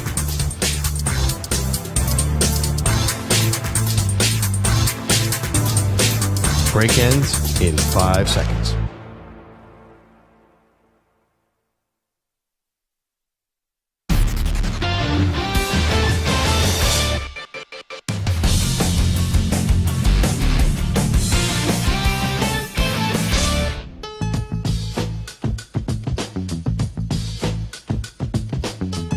He's live. He's nationwide on CBS Sports Radio. Sean Payton may be the biggest buffoon in the NFL right now. Because Sean Payton this offseason, he went after Nathaniel Hackett. And he said Nathaniel Hackett did one of the worst coaching jobs in the history of the league. When you say that, it's a must-win when you go up against Nathaniel Hackett's offense. The Jets won the game up against the Denver Broncos, and that is as bad of a look as humanly possible for Sean Payton. This is the Zach Gelb Show. Here's your host, Zach Gelb. All right, it is the Zach Gelb Show on CBS Sports Radio.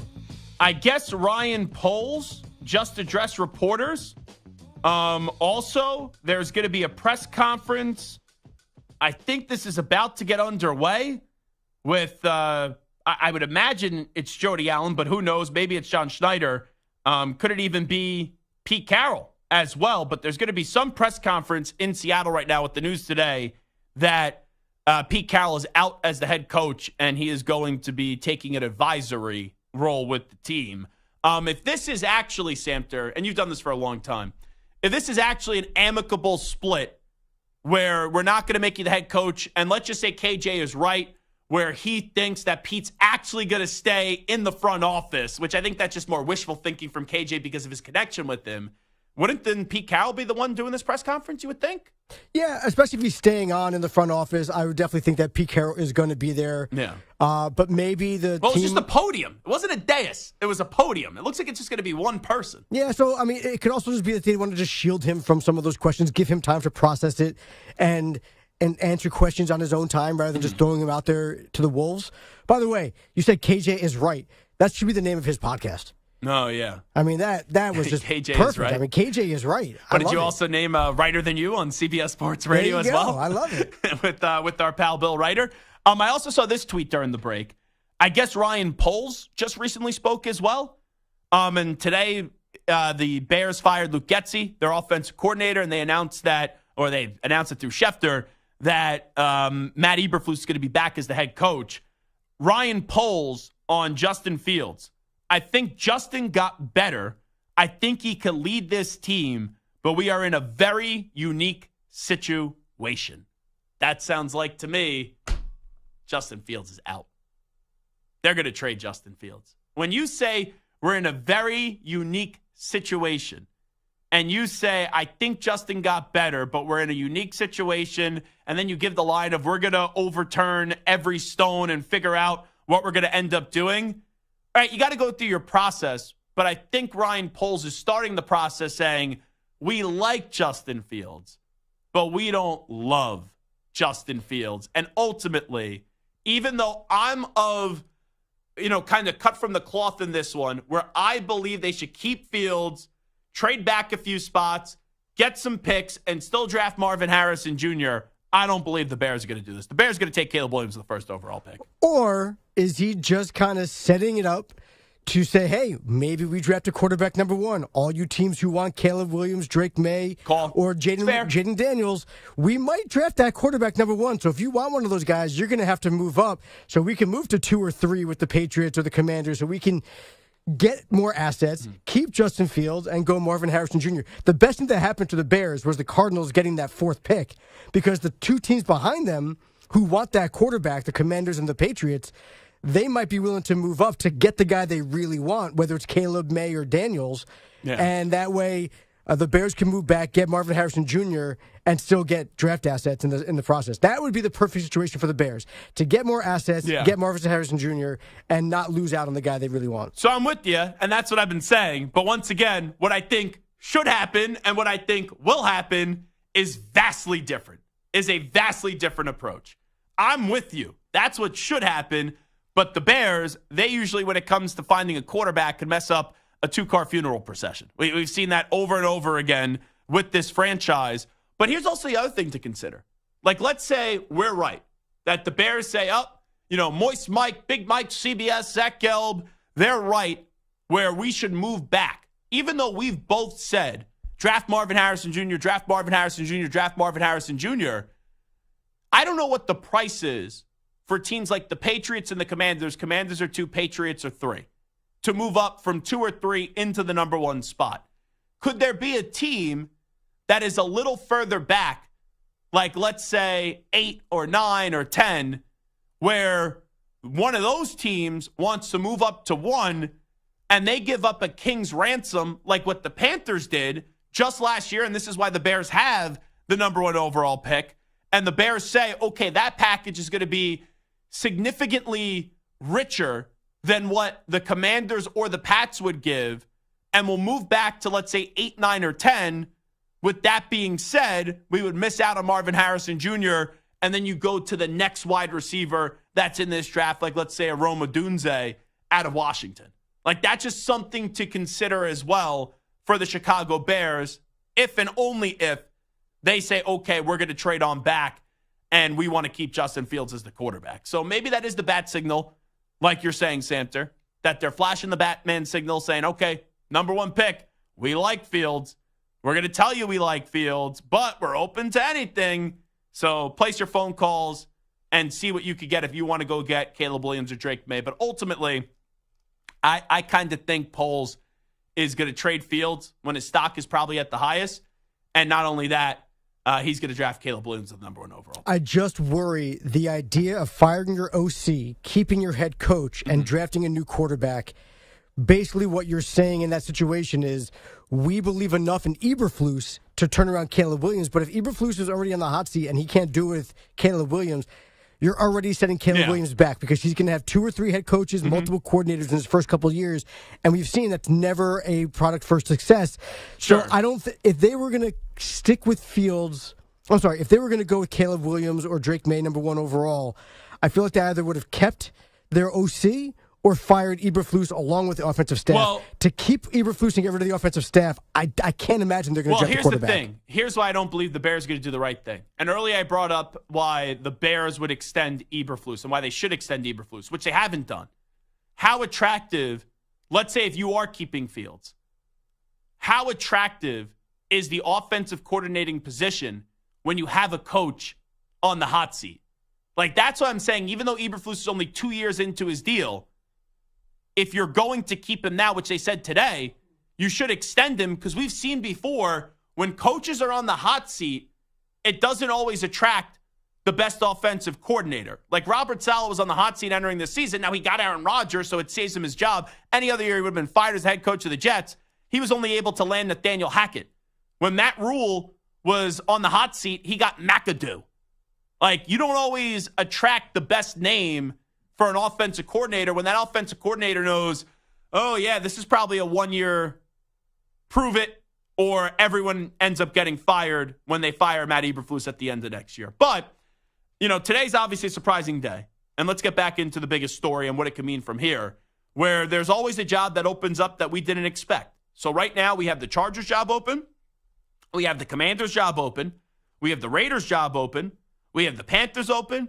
We have Tennessee open. And now we have Seattle open with Pete Carroll, I want to say getting shown the door as the head coach, but then getting brought into some advisory role, which I still think this whole thing is really fugazi, and it's just a nice way of dressing up that Pete Carroll was fired as the head coach, and they're going to give him this role, and then if other teams come call him, they'll probably let Pete Carroll interview for a job, whether that's this year or his contract expires after this season. So maybe he'll end up being a free agent and a hot commodity a year from now.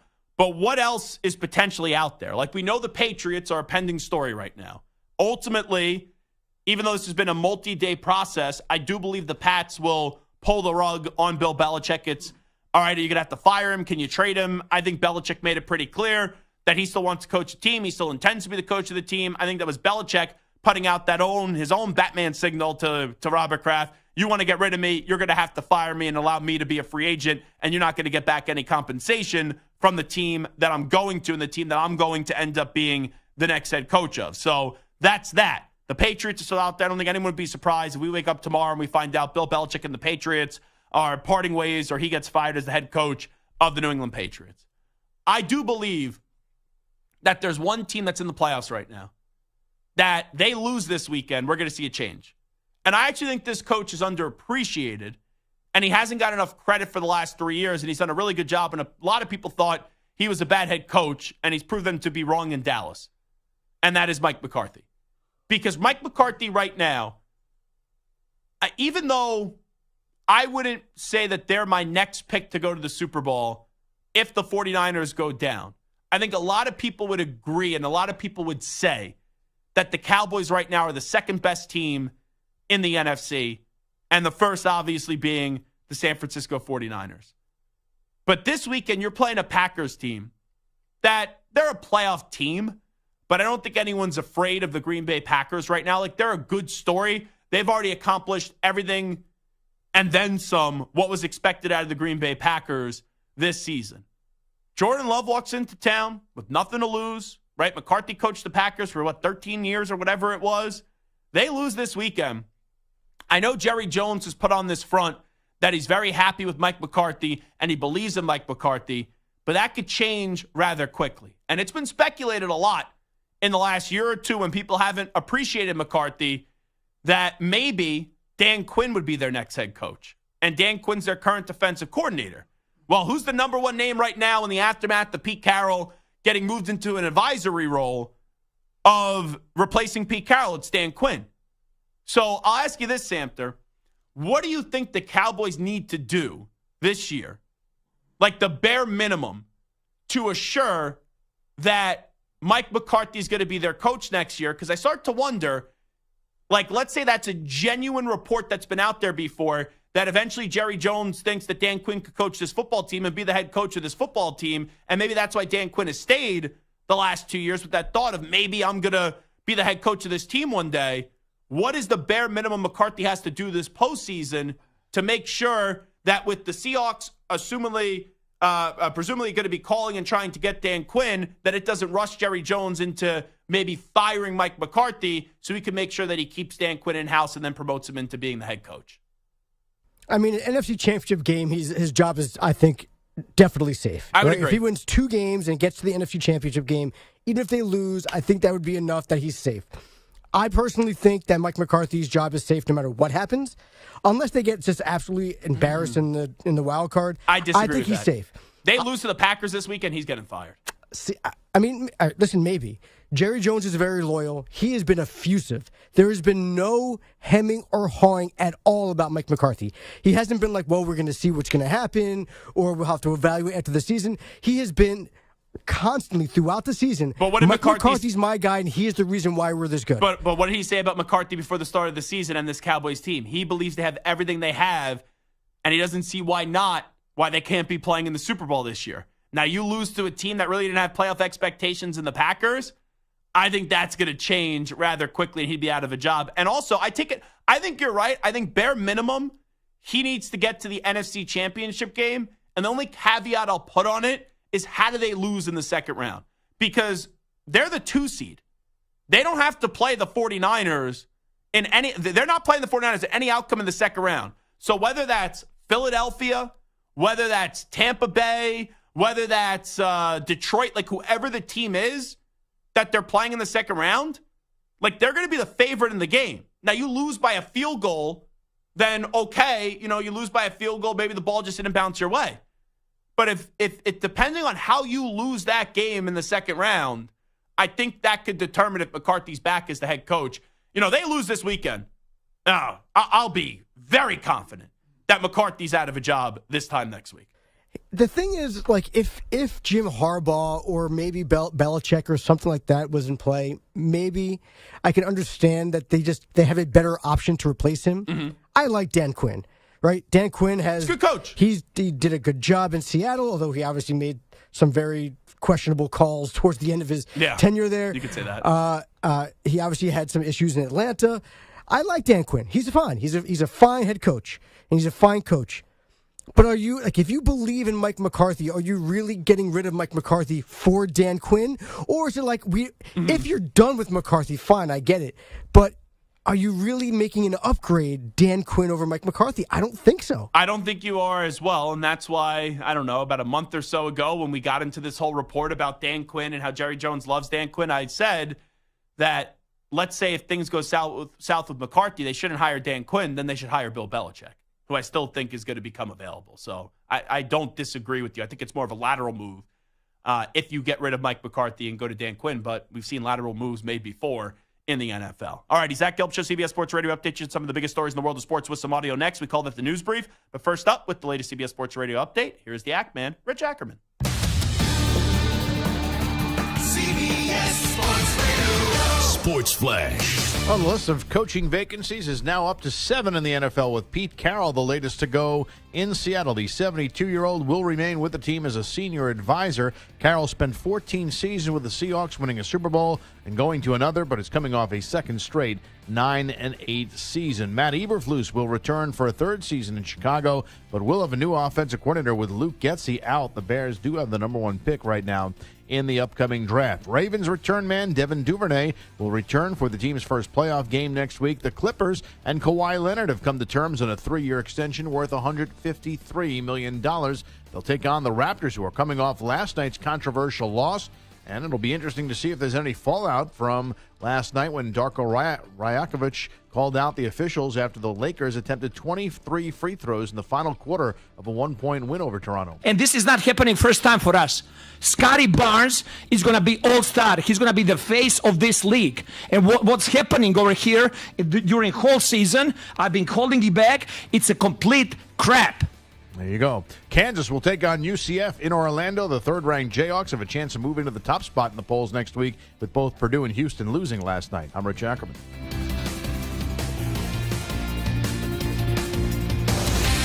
CBS Sports Radio.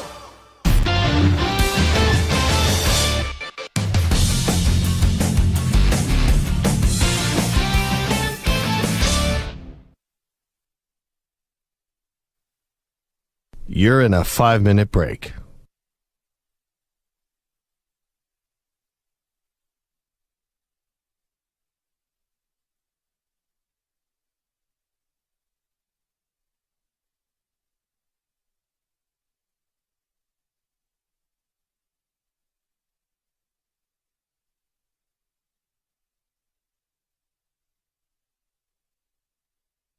Four minutes, 30 seconds remaining.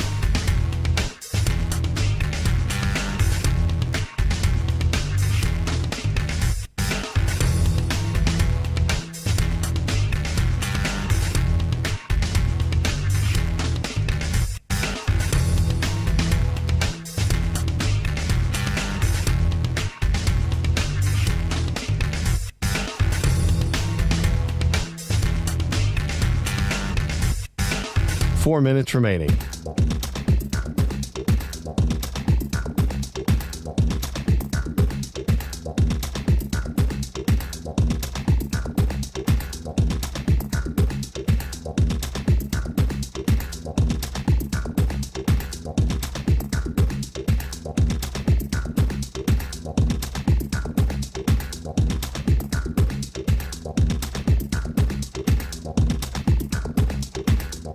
Three minutes, 30 seconds remaining.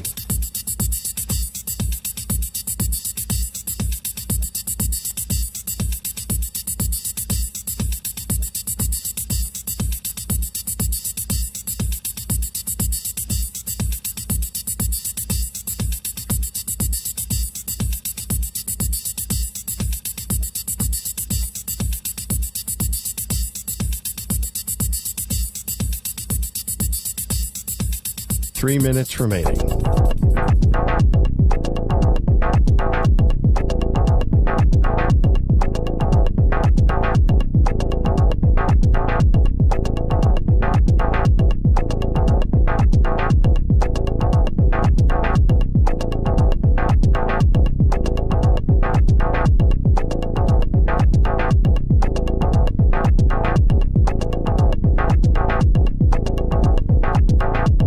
Two minutes, 30 seconds remaining.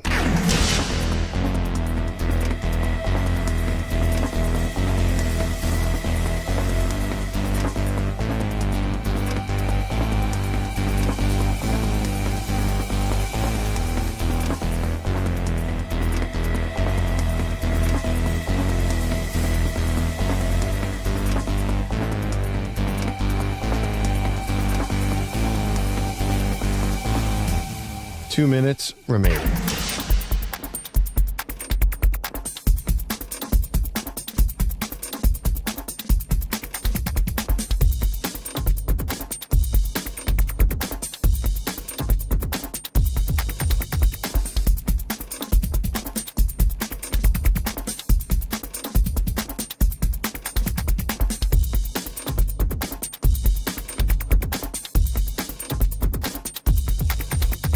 One minute, 30 seconds remaining.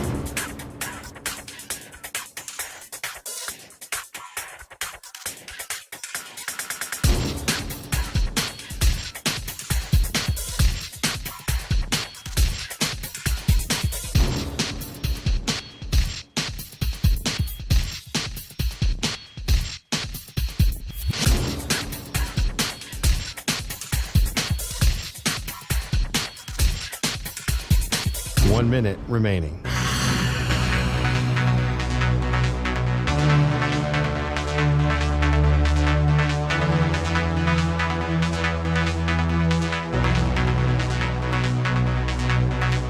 Forty-five seconds remaining.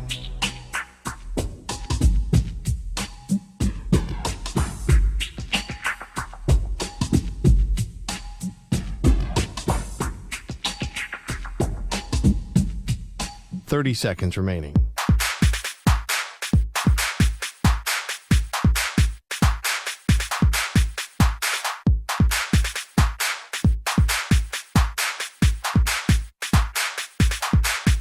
Fifteen seconds.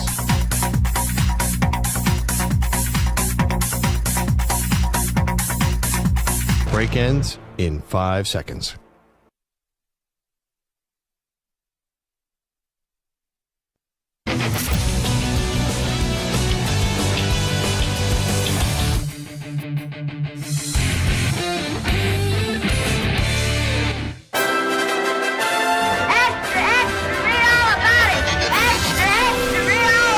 Time for your daily news brief. We get you caught up on the rumors, reports, and reconnaissance from the day in sports. Alrighty, Zach Gelb Show, CBS Sports Radio. Clearly the biggest story of the day is Pete Carroll. We'll get you some audio at the end of the show. Pete Carroll right now is giving an emotional press conference as he is no longer the Seahawks coach and he's being moved to an advisory role. I call bull crap on this, even when you hear him in the press conference basically say that this is not his decision. He still wanted to coach, and I do believe, this is me talking personally, not putting words in Pete Carroll's mouth, that there's going to be teams interested in coaching next season, and whether it's this upcoming season or the one after that, I got to think, even though he's 72, we haven't seen the last of Pete Carroll. Talking about decisions that have been made that have been controversial. How about in Tennessee? This courtesy of TennesseeTitans.com with Mike Keith. Amy Adams Strunk, the owner of the Tennessee Titans, when she was asked, did they consider trading Mike Vrabel, with Mike Vrabel being relieved of his duties yesterday as the head coach of Tennessee? Yes, there was, but there's a bit of misconception about a coach's contract, say, versus a player's contract. A coach's contract, you can't trade them unless they're a willing partner to that trade. So, yes, we thought about it, but at the end of the day, with league rules the way they are, it would have maybe put us back 3 weeks.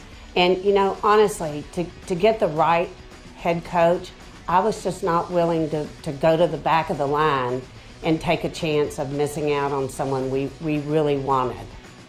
Well, here's the thing that I don't understand. As long as you pay Mike Vrabel, like, could you have moved him somewhere? Like, I don't know if they just have the authority to say, all right, we're paying you, depending on the language of the contract, we're just going to move you into, like, one of these advisory roles. We'll still pay you until we find a spot for you to go. So I understand what she's saying, and maybe it's more complex than what we think, and I totally get it, right? Because if they, let's say they want to trade Mike Vrabel to, I don't know, Carolina, and he's like, I'm not working with that bozo in David Tepper, then he doesn't accept the trade, he doesn't go there, and then it was a big, giant waste. But I think you at least got to try your due diligence, especially that belief, which there's that report out there today, which I brought up yesterday. I've never seen a coach before, during his bye week, go to another team's game and sit next to an owner of another team like Vrabel did for the Patriots. I get it. Vrabel played for the Patriots. He was going into the Hall of Fame. They were honoring him that day. But a lot of people, and this is what Ian Rappaport said, in the building thought, oh, maybe he'd be the next coach of the Patriots, and he never dismissed that. Now, I know the Patriots still have their own situation with Bill Belichick, and maybe they're trying to trade him or they're going to get rid of him. But don't you at least, before you fire Vrabel, call up Robert Kraft, right, owner, and say, hey, we know you want Vrabel. Let's get a deal done and see how that goes down. It seems like this was rather quick to get rid of Vrabel, but now they're saying, let's just get rid of the coach who made this decision for what happened the last 2 years. I do believe that Vrabel wanted to get fired too. So I think that also makes this easier, where he probably wasn't going to cooperate with you. And now you could open up your head coaching search. All right, let's go to Patrick Mahomes. Chiefs play the Dolphins this weekend in frigid Kansas City. Where is Patrick Mahomes' confidence with his offense entering this postseason after what's been a tumultuous year? Yeah, I'm extremely confident, not only in our offense, but in the football team. You see how the defense is playing. Offensively, I feel like we're going to play our best football at the right time. And I think if we can just score, we don't have to score too much points. If we can just score enough points, our defense will shut the door, and we can find a way to get a win. And let's go to Dan Graziano. This is on Unsportsmanlike on ESPN. Another day, and of course, another Aaron Rodgers clip. Let's hear Dan Graziano ripping Aaron Rodgers from everything that happened with Rodgers and Jimmy Kimmel. And now Pat McAfee isn't even having Rodgers on for the rest of the year. He's saying last week or this week was the last Aaron Rodgers report. So here we go. Here's Dan Graziano. I think Aaron's, sort of living down to his reputation in a lot of ways as a attention-hungry, self-absorbed individual that, you hear a lot of things about how he's been in the Jets building since he got there, and they're positive. Con artists can be very convincing. And I think if he's got the Jets fooled about who he is, then that's too bad for them, and eventually they'll pay the price for it. But he's obviously a liar and a narcissistic con artist who is bad for everything he touches, and I think ultimately the Jets will pay the price. So when I saw this clip, I heard the music and I was laughing, and then when we just played it for you, I heard the music and I was laughing. Was that music edited in afterwards? Or was it maybe just so kind of when you're at the Oscars and someone's talking too long and they try to throw music underneath you to kind of shut you up and go to break? It seemed like, because it was going very along, dramatic. Yeah, it was going along with Chris Canty's facial reaction, so it seemed like it was edited in afterwards. Okay. Yeah. But who knows? I thought that was very funny, though. I'm at a point where I'm just tired talking about Aaron Rodgers. I just want to see the guy play football next year. I don't even like Jimmy Kimmel, but this whole thing with Jimmy Kimmel and Aaron Rodgers just got so nasty and so unnecessary. And then whatever nonsense Rodgers was spewing yesterday, it was just enough is enough. And I don't know if ESPN came to McAfee and said, we don't want you to put Rodgers on for the rest of the year.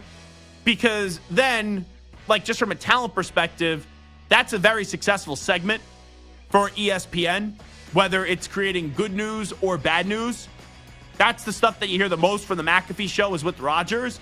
And I would say, as a talent, as a talk show host, if my bosses came to me and said, we can't have you put this guest on, and we don't want you to have that guest, I would just kind of go against what management would say and kind of fight it. Because whether you agree or not with what Rodgers is saying, it is a highly successful segment for their show.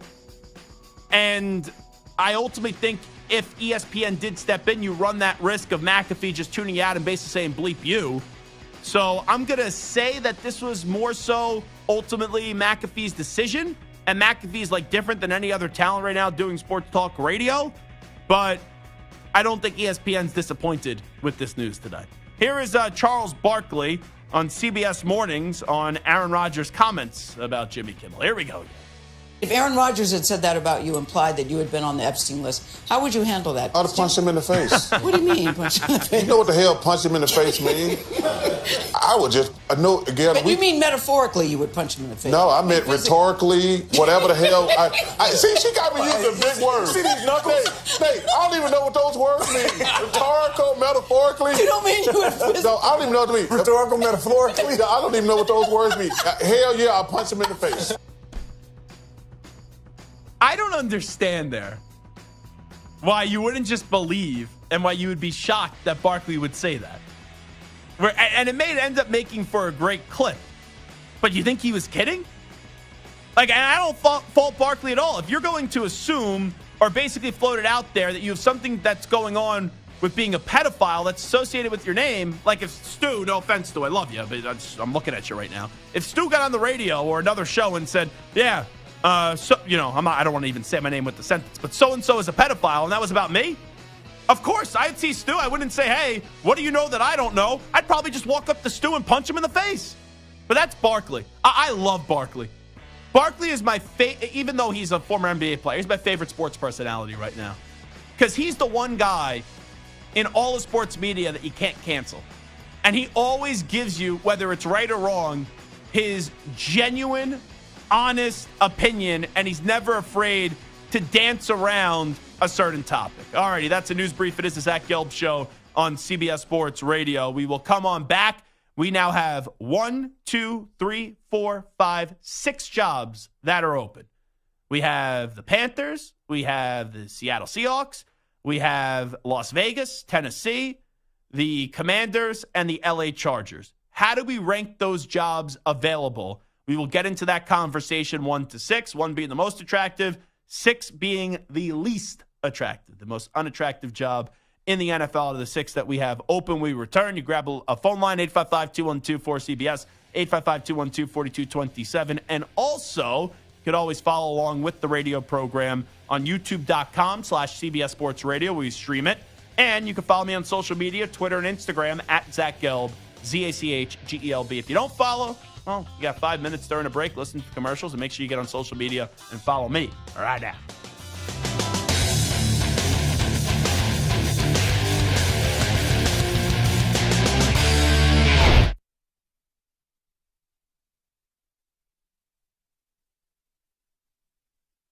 You're in a 5-minute break.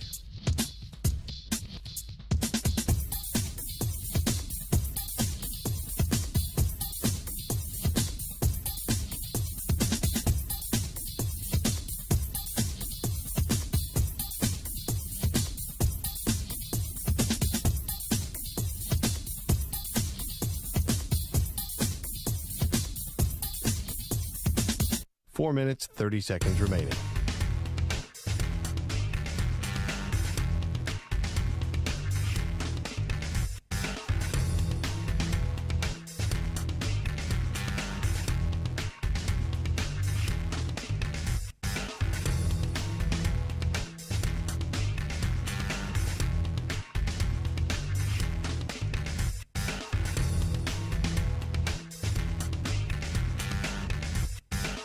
Four minutes remaining.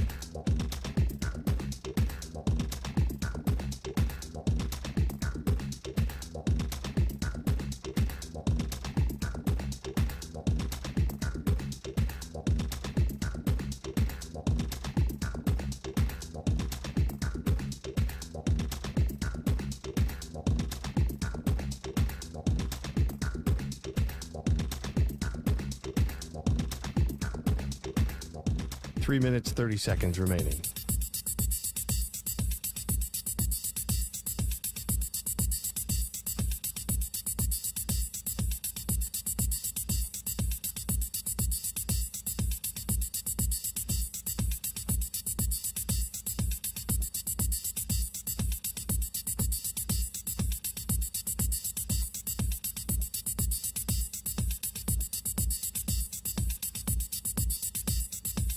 Three minutes remaining.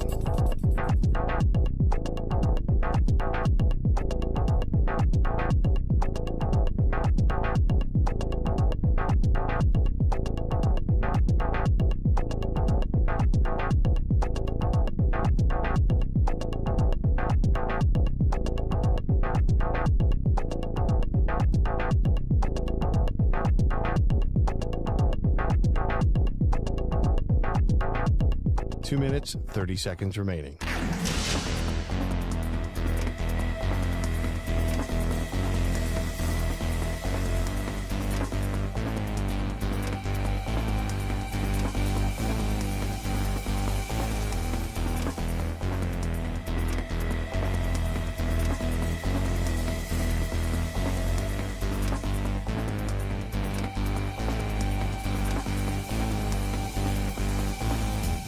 Two minutes remaining.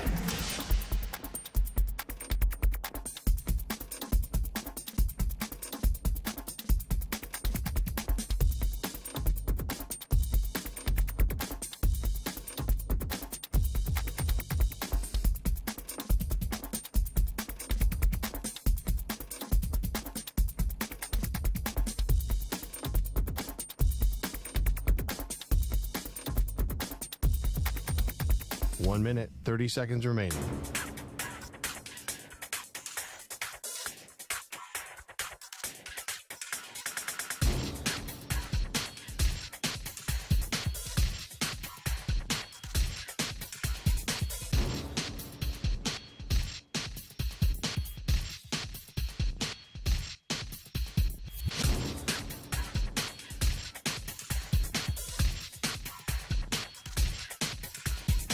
One minute remaining.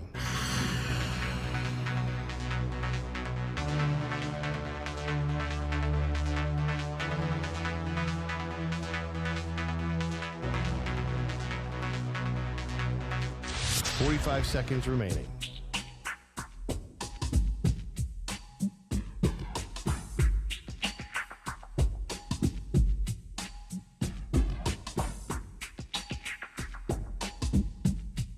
Thirty seconds remaining.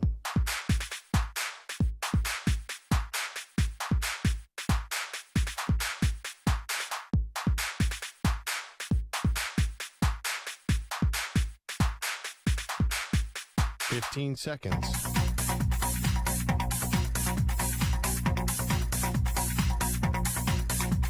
Break ends in 5 seconds.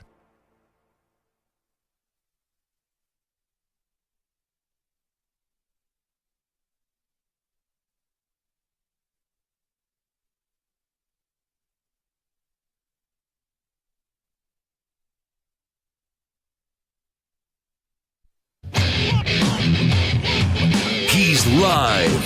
He's nationwide on CBS Sports Radio. This is the Zach Gelb Show.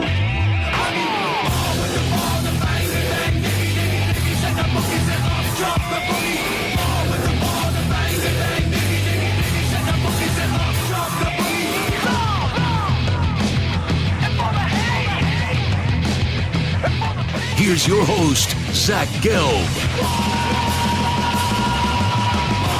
Alrighty, this show quickly flying by. Hour number 3 of our radio program. If you're just tuning in, well, welcome. And if you haven't been sleeping underneath a rock today, you've probably heard by now that Pete Carroll is out as the head coach of the Seattle Seahawks. This was not his decision. He did not want to no longer coach the team. But for now, he's being moved into an advisory role with the organization, and we'll see what the coaching future is like for the legendary, now former Seattle Seahawks head coach.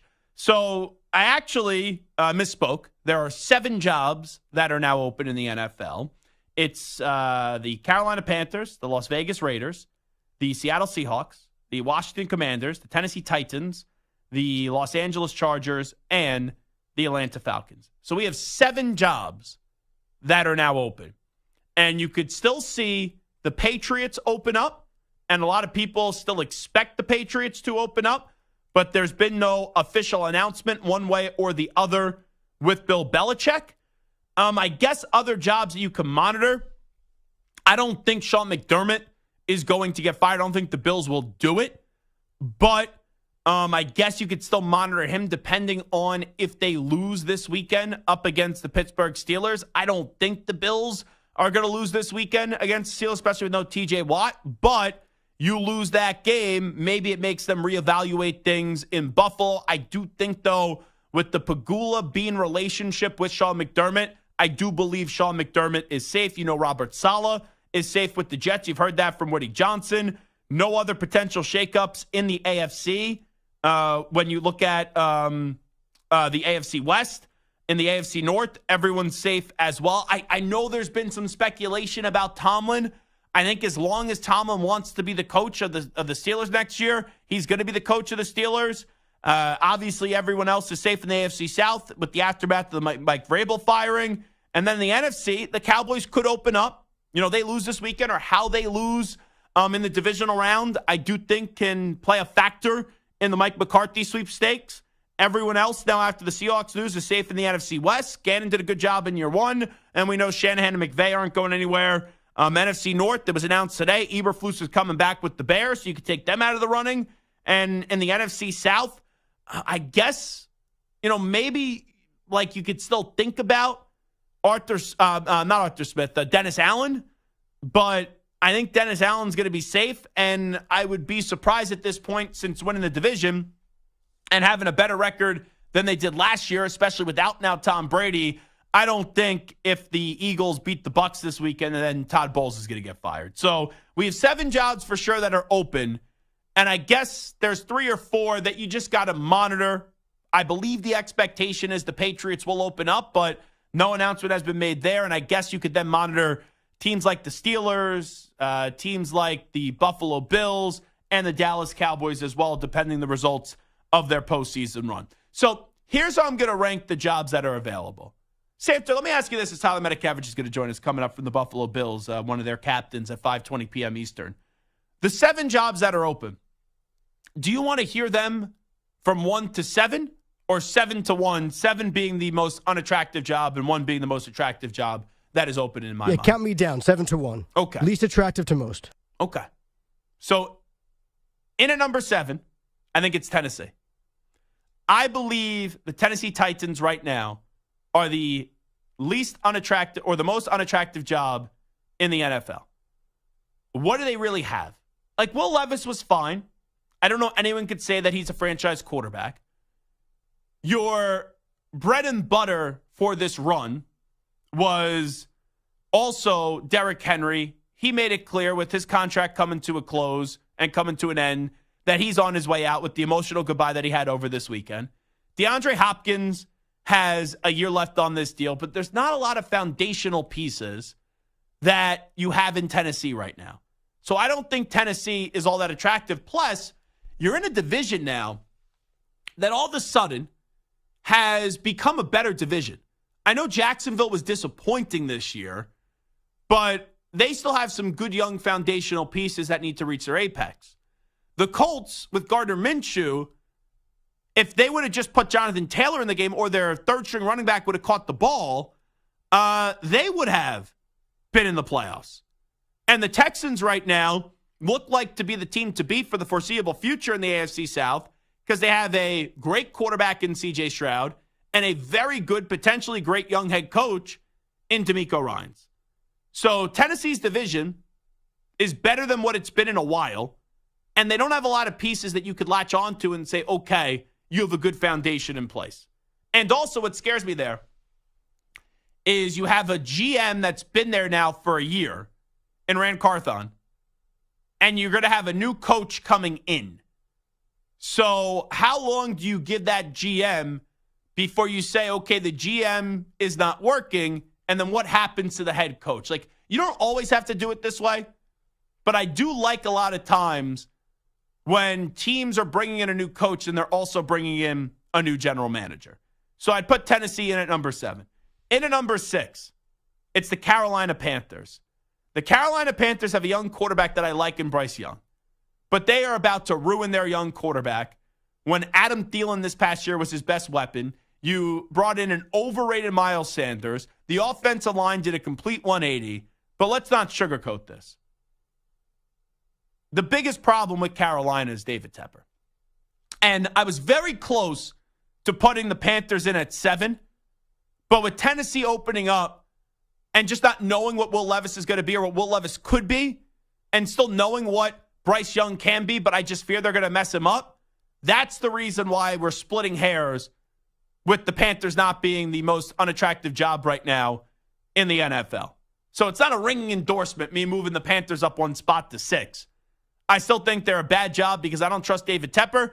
I don't think David Tepper allows his coaches and his general manager to actually do their job. But also, this is a spot where they're going to be bringing in a new GM and a new head coach because in the aftermath of the Frank Reich firing, just this past week, you also found out that Scott Fitterer got fired as well. So Panthers in at number 6. In at number 5, I think this is a good job, but I only think it's a good job if they keep the guy that they have right now. Because if they don't keep Antonio Pierce with the Raiders, I think you are going to lose Davante Adams, or bare minimum, Davante Adams is going to want out and he's going to request a trade. Now, I could see why you would hire Jim Harbaugh. The Raiders hired Jim Harbaugh. I'm not going to bitch or complain about it and say that it was a bad hire. I think it would be an excellent hire. I just don't know how Harbaugh would be perceived in that locker room. And does Harbaugh, who is a sensational coach, right? Just won a national championship in college, restored Michigan. When he was in the NFL, he was dominant with the Niners. In 4 years, 3 NFC championship games and a Super Bowl appearance. Will the Raiders locker room be open to Jim Harbaugh? Like, Stu, let me ask you this, because I think we're in the same boat, where we've been saying this now for a month in the aftermath, or more than a month, in the aftermath of the McDaniels firing, and then seeing what Antonio Pierce has been as a head coach. I've said it's got to be Jim Harbaugh, and if you can't get Jim Harbaugh, then you keep Antonio Pierce, and that's now my thought after the season. The Raiders bring in Jim Harbaugh. Do you think Harbaugh has enough clout, even though he hasn't coached the NFL in a long time, where guys like Devontae Adams and Max Crosby, right, the foundational piece on the offense, the foundational piece on the defense, would still want to stay with the Raiders when things are going better and in the right direction than they've been in the last few years with Antonio Pierce, what he's been able to do in the last 2 months of the season? I think so. I think he's a big enough name. I think people still remember what he did with the Niners, obviously what he just did with Michigan. Yeah. And kind of like you said, like if he does this and goes to the NFL and, becomes a winner in the NFL again, because he did with the Niners, like he's going to be a legend. He's going to be a legendary coach. So I think the players would buy in, even the star guys like Crosby, like Adams. Yeah, and also I think what Harbaugh has going for him is that he's coached in the NFL before. Like when you bring in a college coach, I think it takes a year to break down the stigma. And if you're going to succeed, like you have a year in year one to make that first impression where it's not, oh, this is the rah-rah kind of college coach, my way or the highway, CEO type of coach. Harbaugh, with already having the NFL success, won't have the feel of, oh, this is a college coach coming in. Because he's also been just as successful in the NFL, getting to a championship game, 3 NFC championship games, and then also a Super Bowl. So in at 7, I have Tennessee. In at 6, I have Carolina. And in at 5, I have the Raiders. I think this answer is going to surprise people, but I put the Commanders in at number 4. And I know the Commanders don't have a ton because they just traded away Montez Sweat. They just traded away Chase Young, who's been disappointing so far as a pro. But you still have Deron Payne on that defensive side of the ball. You still have some other youngsters, too. And offensively, you have Terry McLaurin, who is one of the more underrated wide receivers in the sport.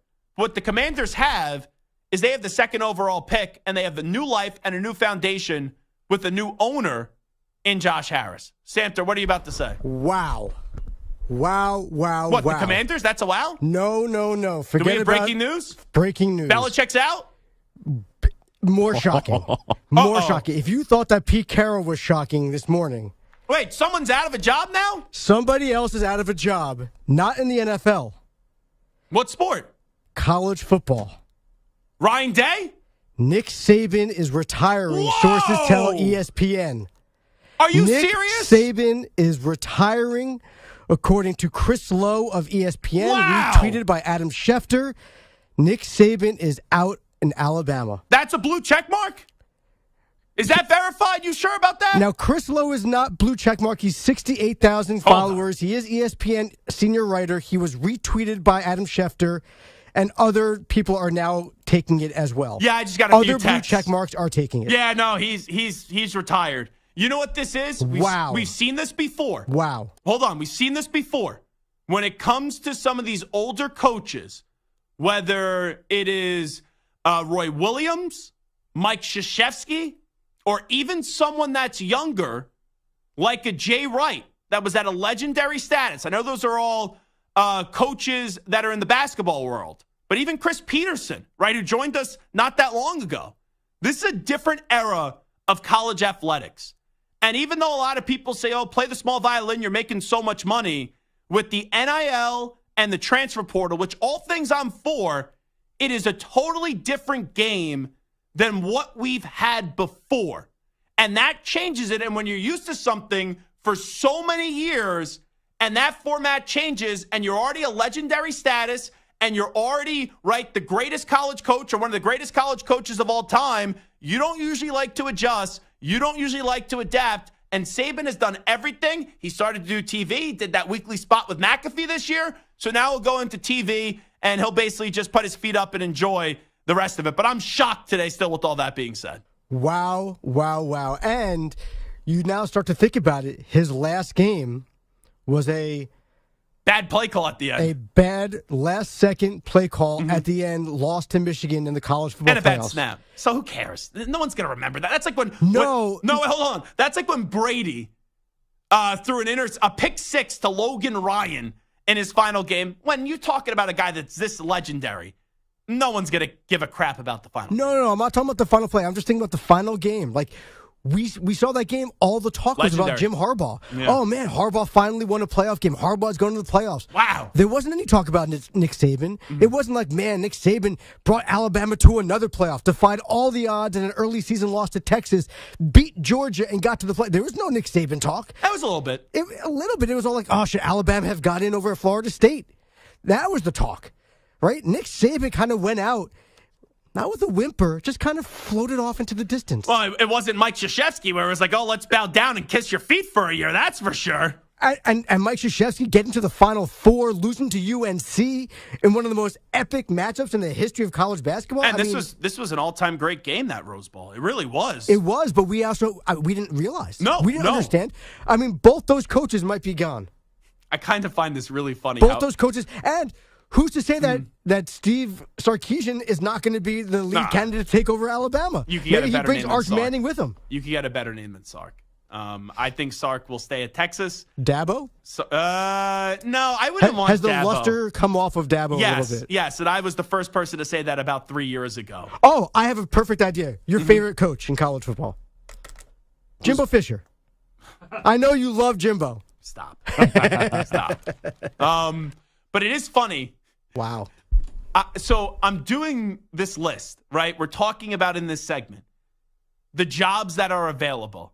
And I'm going through it, and I'm like, I don't think I said anything controversial. Tennessee, the Panthers, right? 7-6.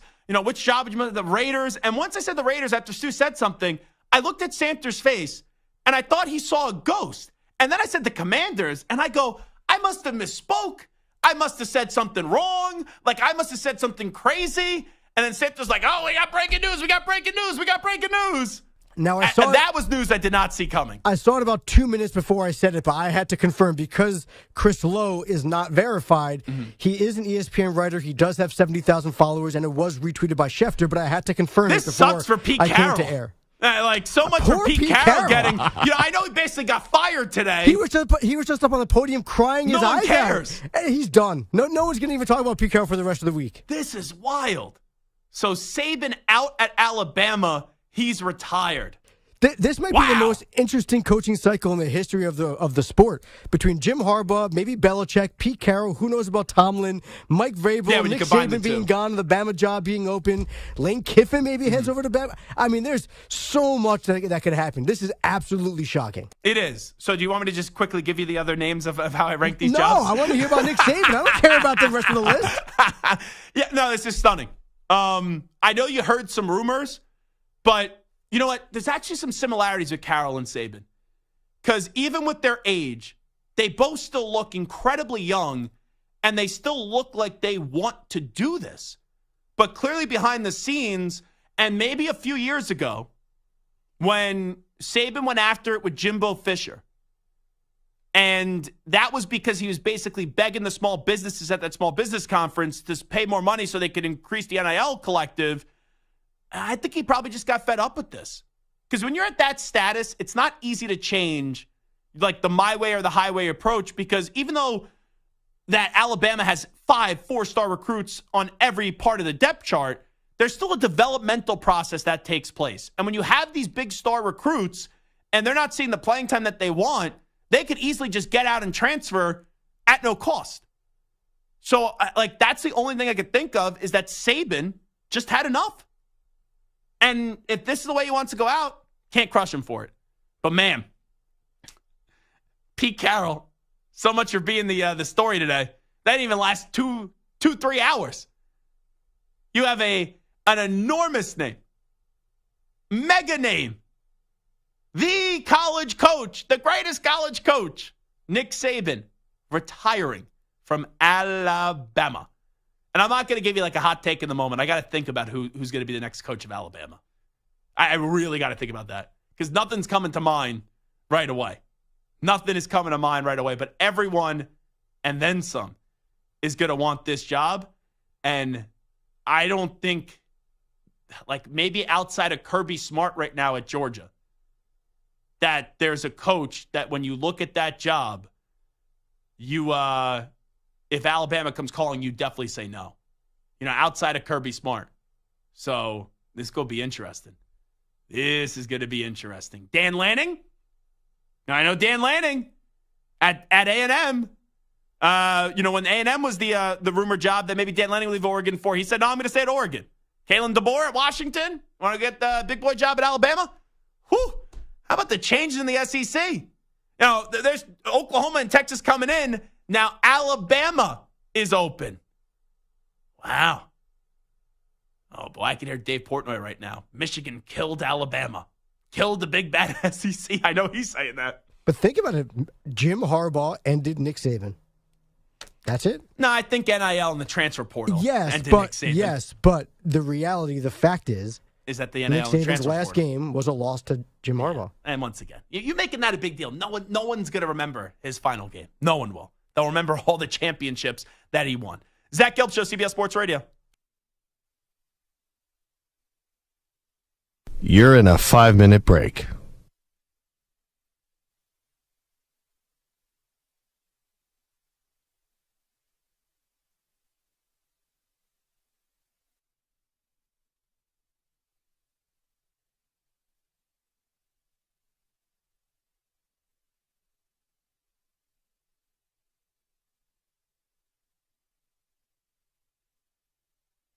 Four minutes, 30 seconds remaining.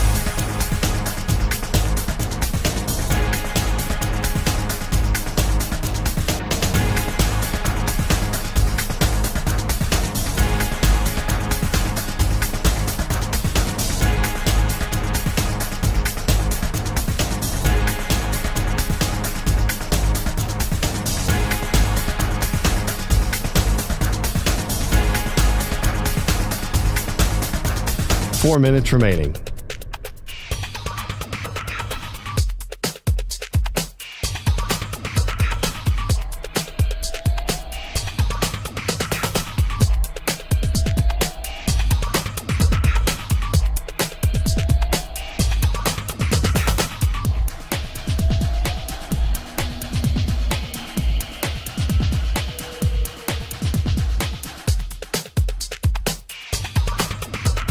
Three minutes, 30 seconds remaining.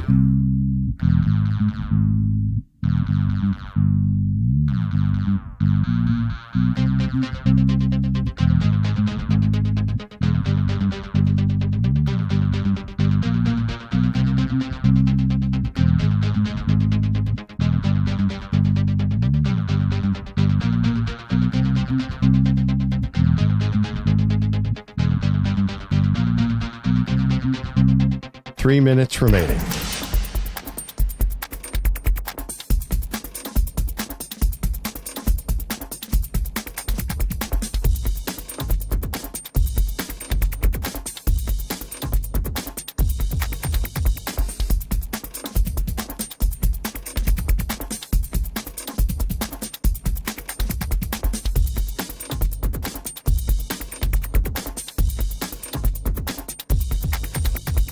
Two minutes, 30 seconds remaining.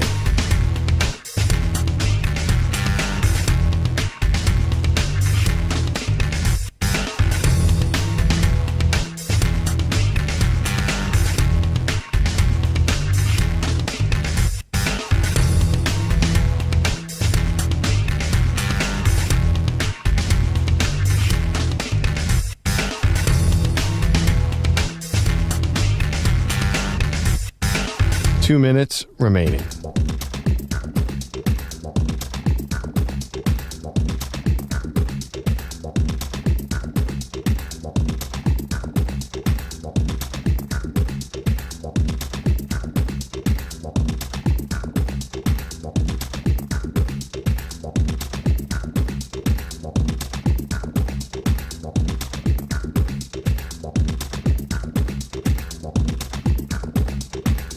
One minute, 30 seconds remaining.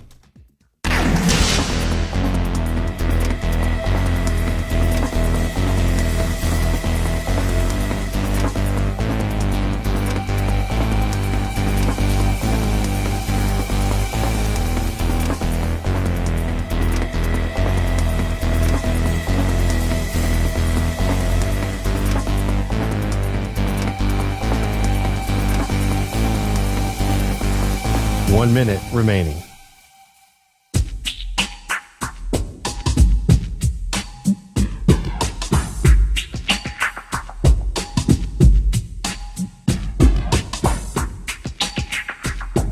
$45 seconds remaining.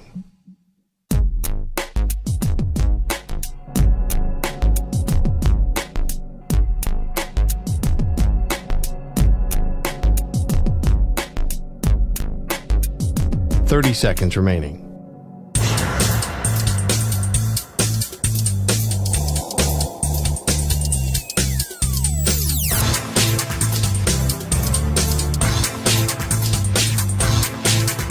$15 seconds.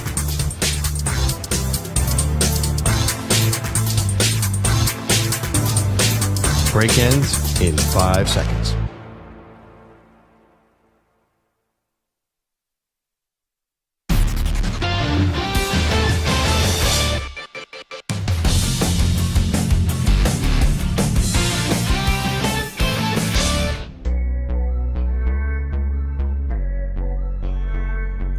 Now back to the Zach Gelb Show.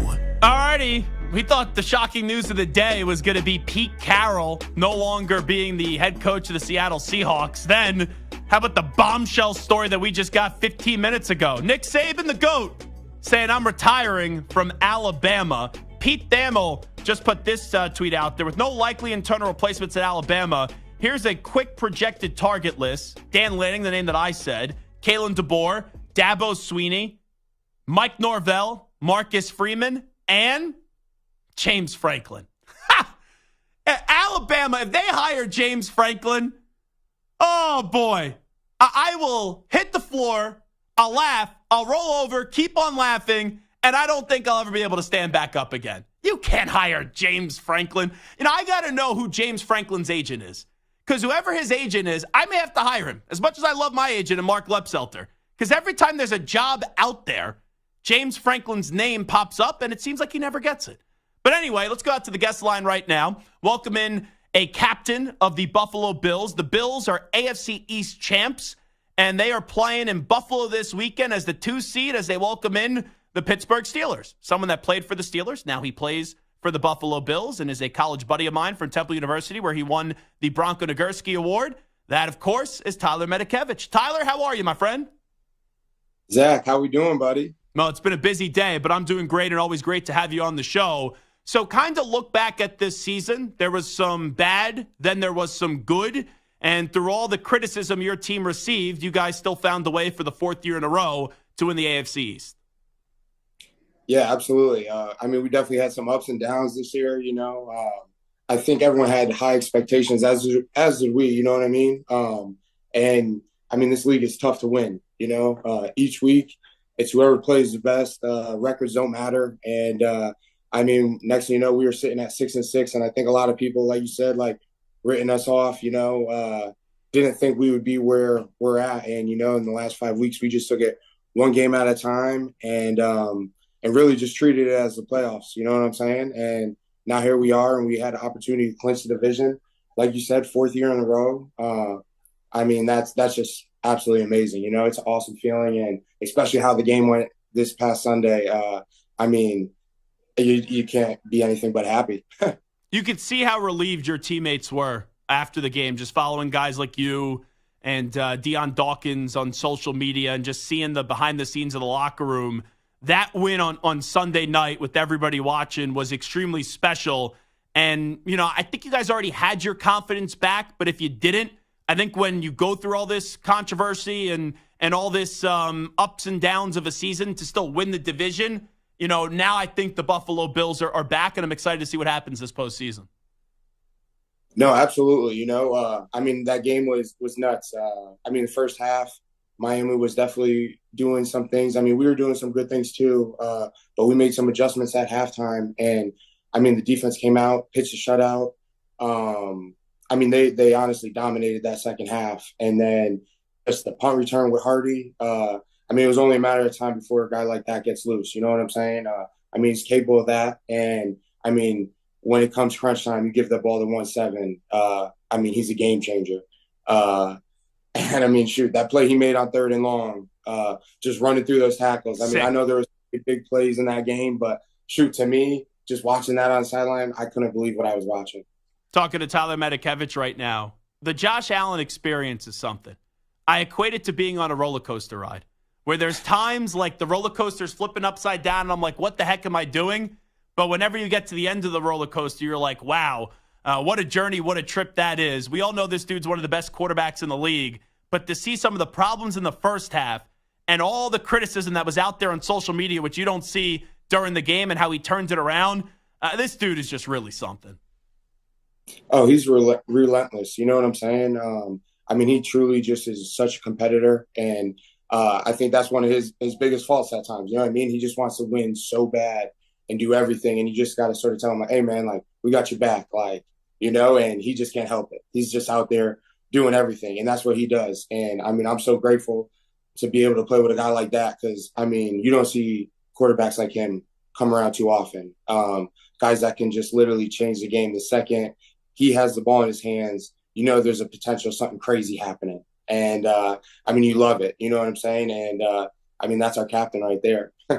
Tyler Matakevich here with us, one of the Bills' captains, along with Josh Allen as well. Bills do go up against the Steelers this weekend in the playoffs. You know, I have my thought on this answer, but I want to hear it from you. What was the turning point for this team this season, in your opinion? Honestly, I would say around like that Eagles game. You know, I mean, shoot, that was a hard-fought game. I mean, in that type of weather and that atmosphere, you know how it is playing down there in the link, and especially with the Bills coming to town. It was just definitely like playoff-type atmosphere. And I don't know, I just felt like after that game, our team just really just sort of was clicking, really came together, you know.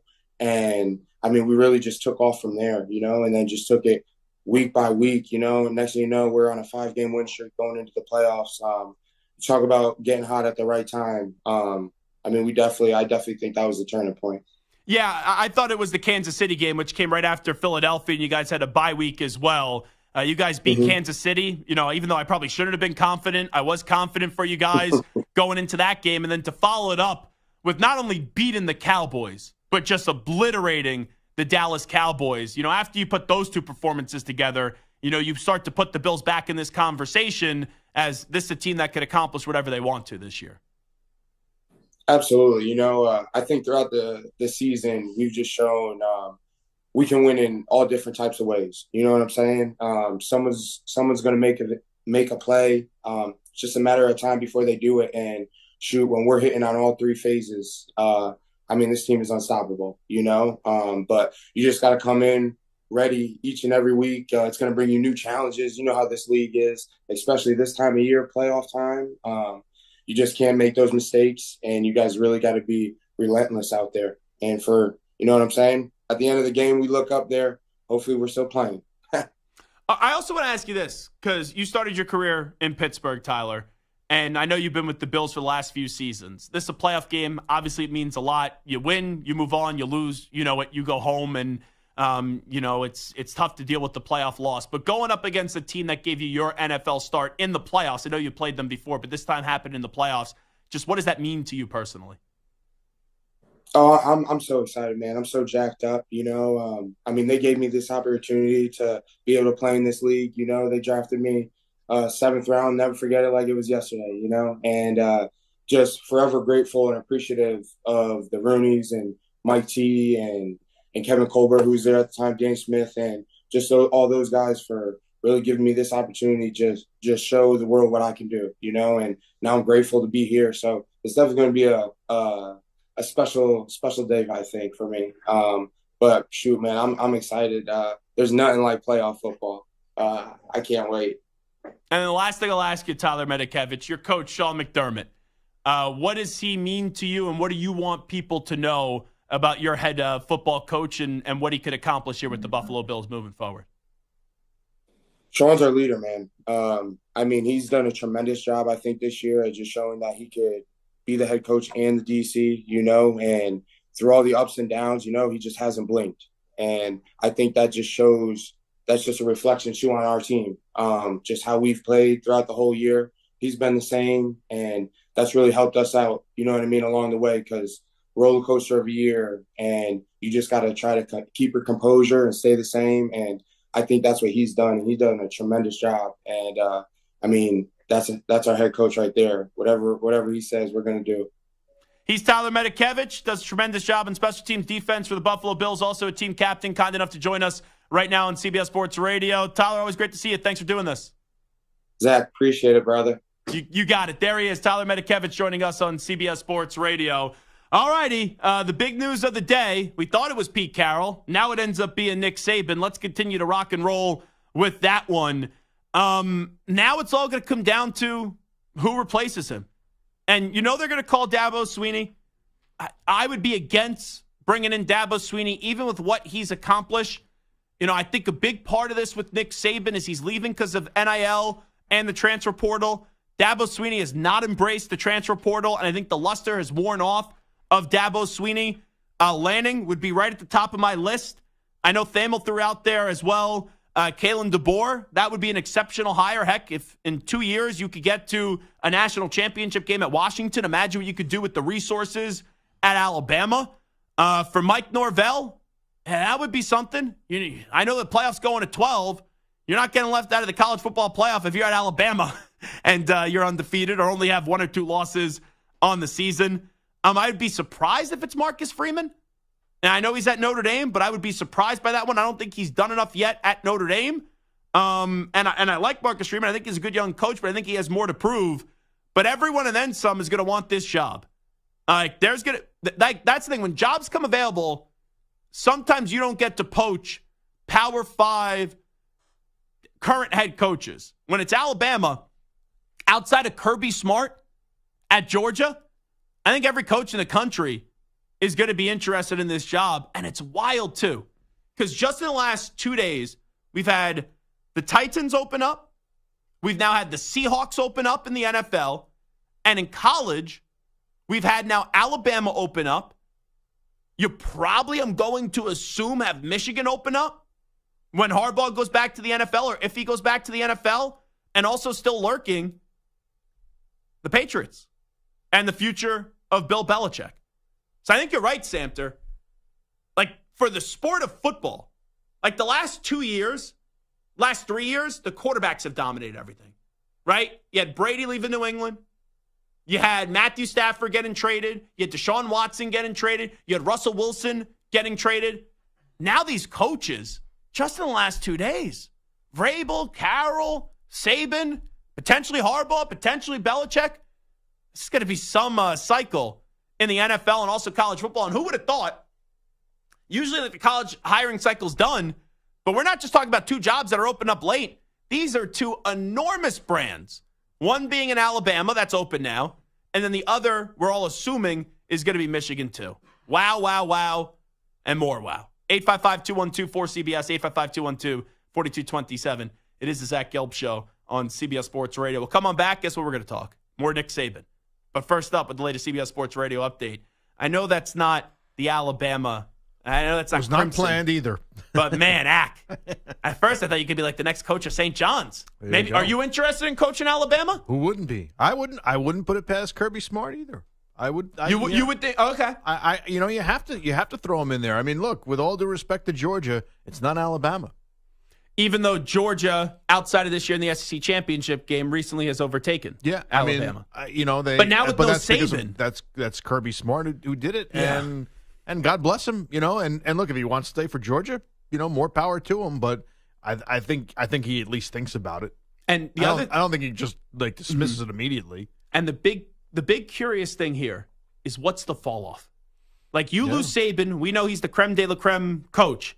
You lose him, what does Alabama look like? How are we talking about Alabama the next 2 to 3 years? That's why I think you got to go get a big name. And I think you got to, like Dabo, I do not think would be a good fit for that job because I think you need a coach that's greatly equipped for the new age of college football. That's why I thought Lanning right away. But yeah, if you could get Kirby Smart, clearly he did it at Georgia, you could do it at Alabama. I can't put this guy in the top echelon, but I'd have to say, you'd have to think about him. It'd be your guy, Matt Rule. He hasn't really won enough yet I know it's a short period of time. It's only been a year. But he's had success everywhere he's gone. Got the number one quarterback level. in Raiola too. Yeah, I mean, he's done wonders with nothing, and Temple, Baylor, yeah. You'd have to at least think about him as a candidate. I think you think about everybody. Yeah, right. You were in the penthouse. Yeah, people want to get into the penthouse right now, and that's Alabama. They've been the penthouse of college football for the last decade. Now, I'm not saying Matt Rule is getting the job or is a top candidate, but I think he should be, at least in the periphery of the conversation. Yeah. Real quickly, we're going to find out who Ack likes and who he doesn't like. Just give me a yes or no. This is the Thamel list. Dan Lanning. Yes. Kalen DeBoer. Yes. Dabo Sweeney. No. Okay. James Franklin. No. Mike Norvell. Yes. Marcus Freeman. No, I don't think so. Not for Alabama. No. Okay. So those are the... Like him personally, but, it's Notre Dame, and they're patting themselves on the back on a 10-win season. Yeah. That's to be expected. So 1, 2, 3, 4, 5, 6 names that Pete Thamel has thrown out there, and I'm very surprised we agreed on all that. I did the same yes, no, and I'm agreed with the names that you did. Lanning, DeBoer, Norvell, and I would say Dabo, no. James Franklin, no. Marcus Freeman, no. Yeah. But let's be real. Just like when USC opened, out of nowhere, boom, Lincoln Riley left. There's going to be a lot of names that we're going to talk about right now, and there's going to be some names we aren't talking about that are going to get in the mix. The other part of it is, and again, it's not as glamorous, but Bill O'Brien, former offensive coordinator at Alabama, look at what he did at Penn State. Yeah. And he does have the pro background as well. I don't think that's a fit, though. I don't, again, Lane Kiffin I would be interested in. Yeah, no, I'm not a Lane Kiffin guy. Okay. So he can stay at Mississippi. He can have a good run there. We finally found the name that we disagree on. Yes. How about Brian Kelly with the family? Oh, no. Stay in the South with the family. Yeah, no. I also wonder what Saban's role in this, too. That's the other thing. Yeah, I'm sure he'll advise. Like Roy Williams and Mike Krzyzewski had a role in the hires that were made at Duke and UNC. But is there anybody you're not on staff? No, you're not giving it to Tommy Rees. That's why, no. But if hypothetically, Bill O'Brien had stayed there, I think and I'm not saying he made the wrong move by leaving, but there could be in line, better chance. You're there, you have that experience. It does, it maybe bridges the gap. It's a very. I mean, you can go on for days with everybody, but I also think, too, the domino effect of coaching, whoever replaces Saban, who's replacing the guy who went to replace Saban, and then if, in fact, Harbaugh leaves, is it a Jason Campbell from Toledo or Matt Canada? No, Matt Campbell at Yeah, Campbell at Iowa State. Yeah, Iowa State. Mm-hmm. I mean, there are a lot of guys that Matt are Canada. I said I meant Matt Campbell, obviously. Steelers on you. Yeah, I would think Michigan is going to hire Sherrone Moore, but hey, you never know with how many people could be interested in that job. Yeah, that's another one. That's a plum job. I mean, that's a storied program now coming off a national championship. All righty, more Saban talk next. Nick Saban retiring. That's a story. What else is Rich Ackerman going to fill in his update? We'll find out right now.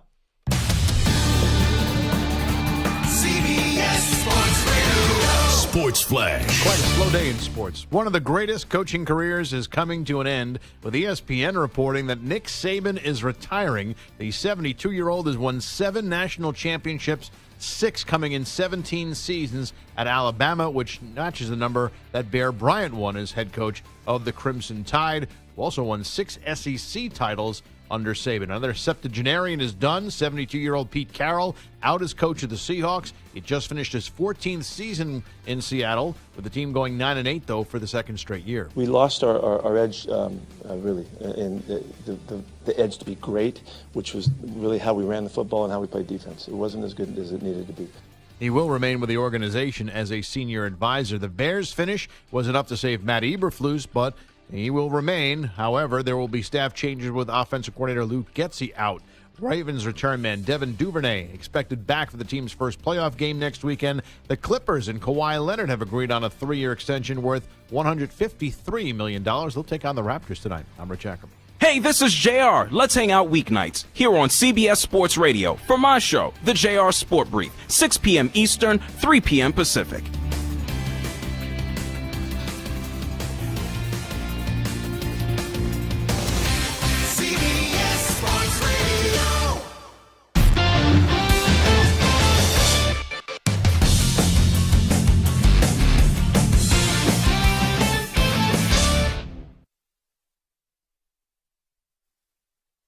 You're in a 5-minute break.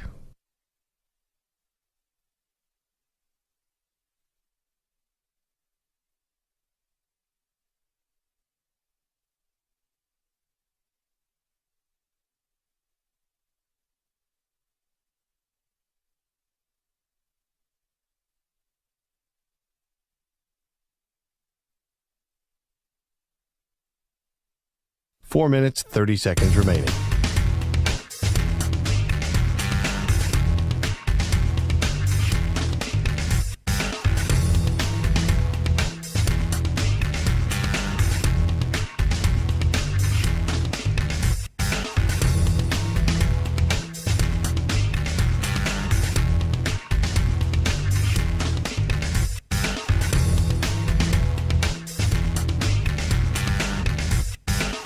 Four minutes remaining.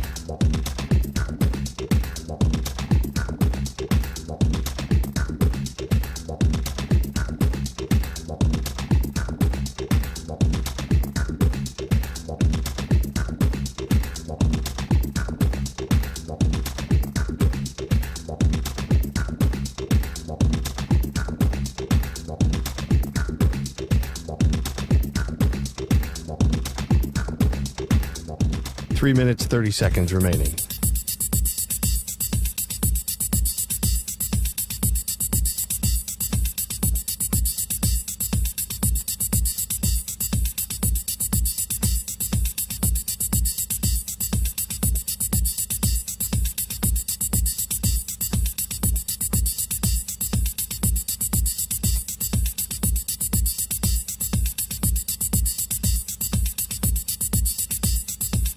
Three minutes remaining.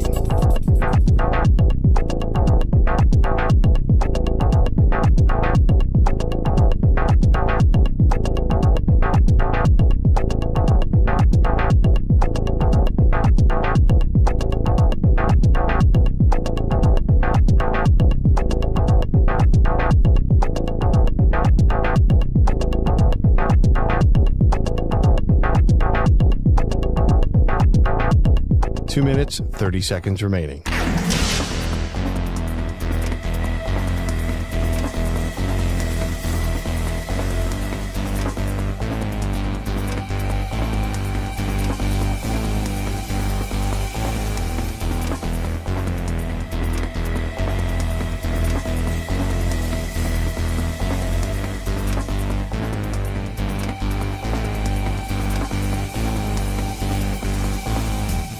Two minutes remaining.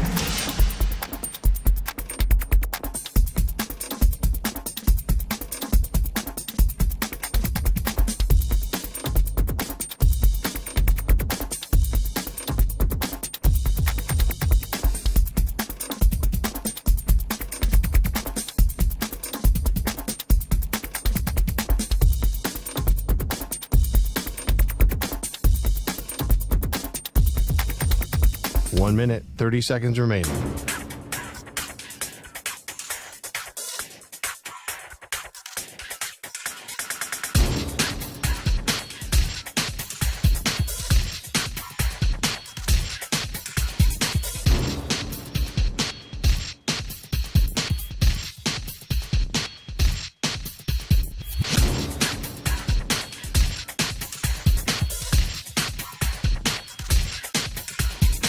One minute remaining.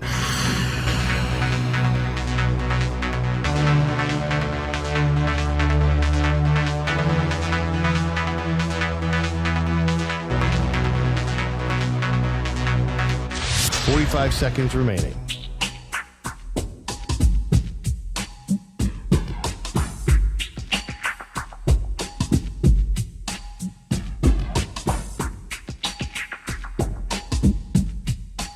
Seconds remaining.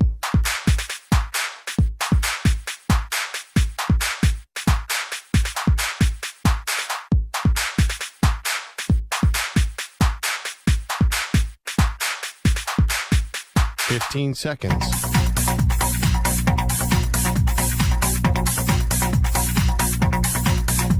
Break ends in 5 seconds.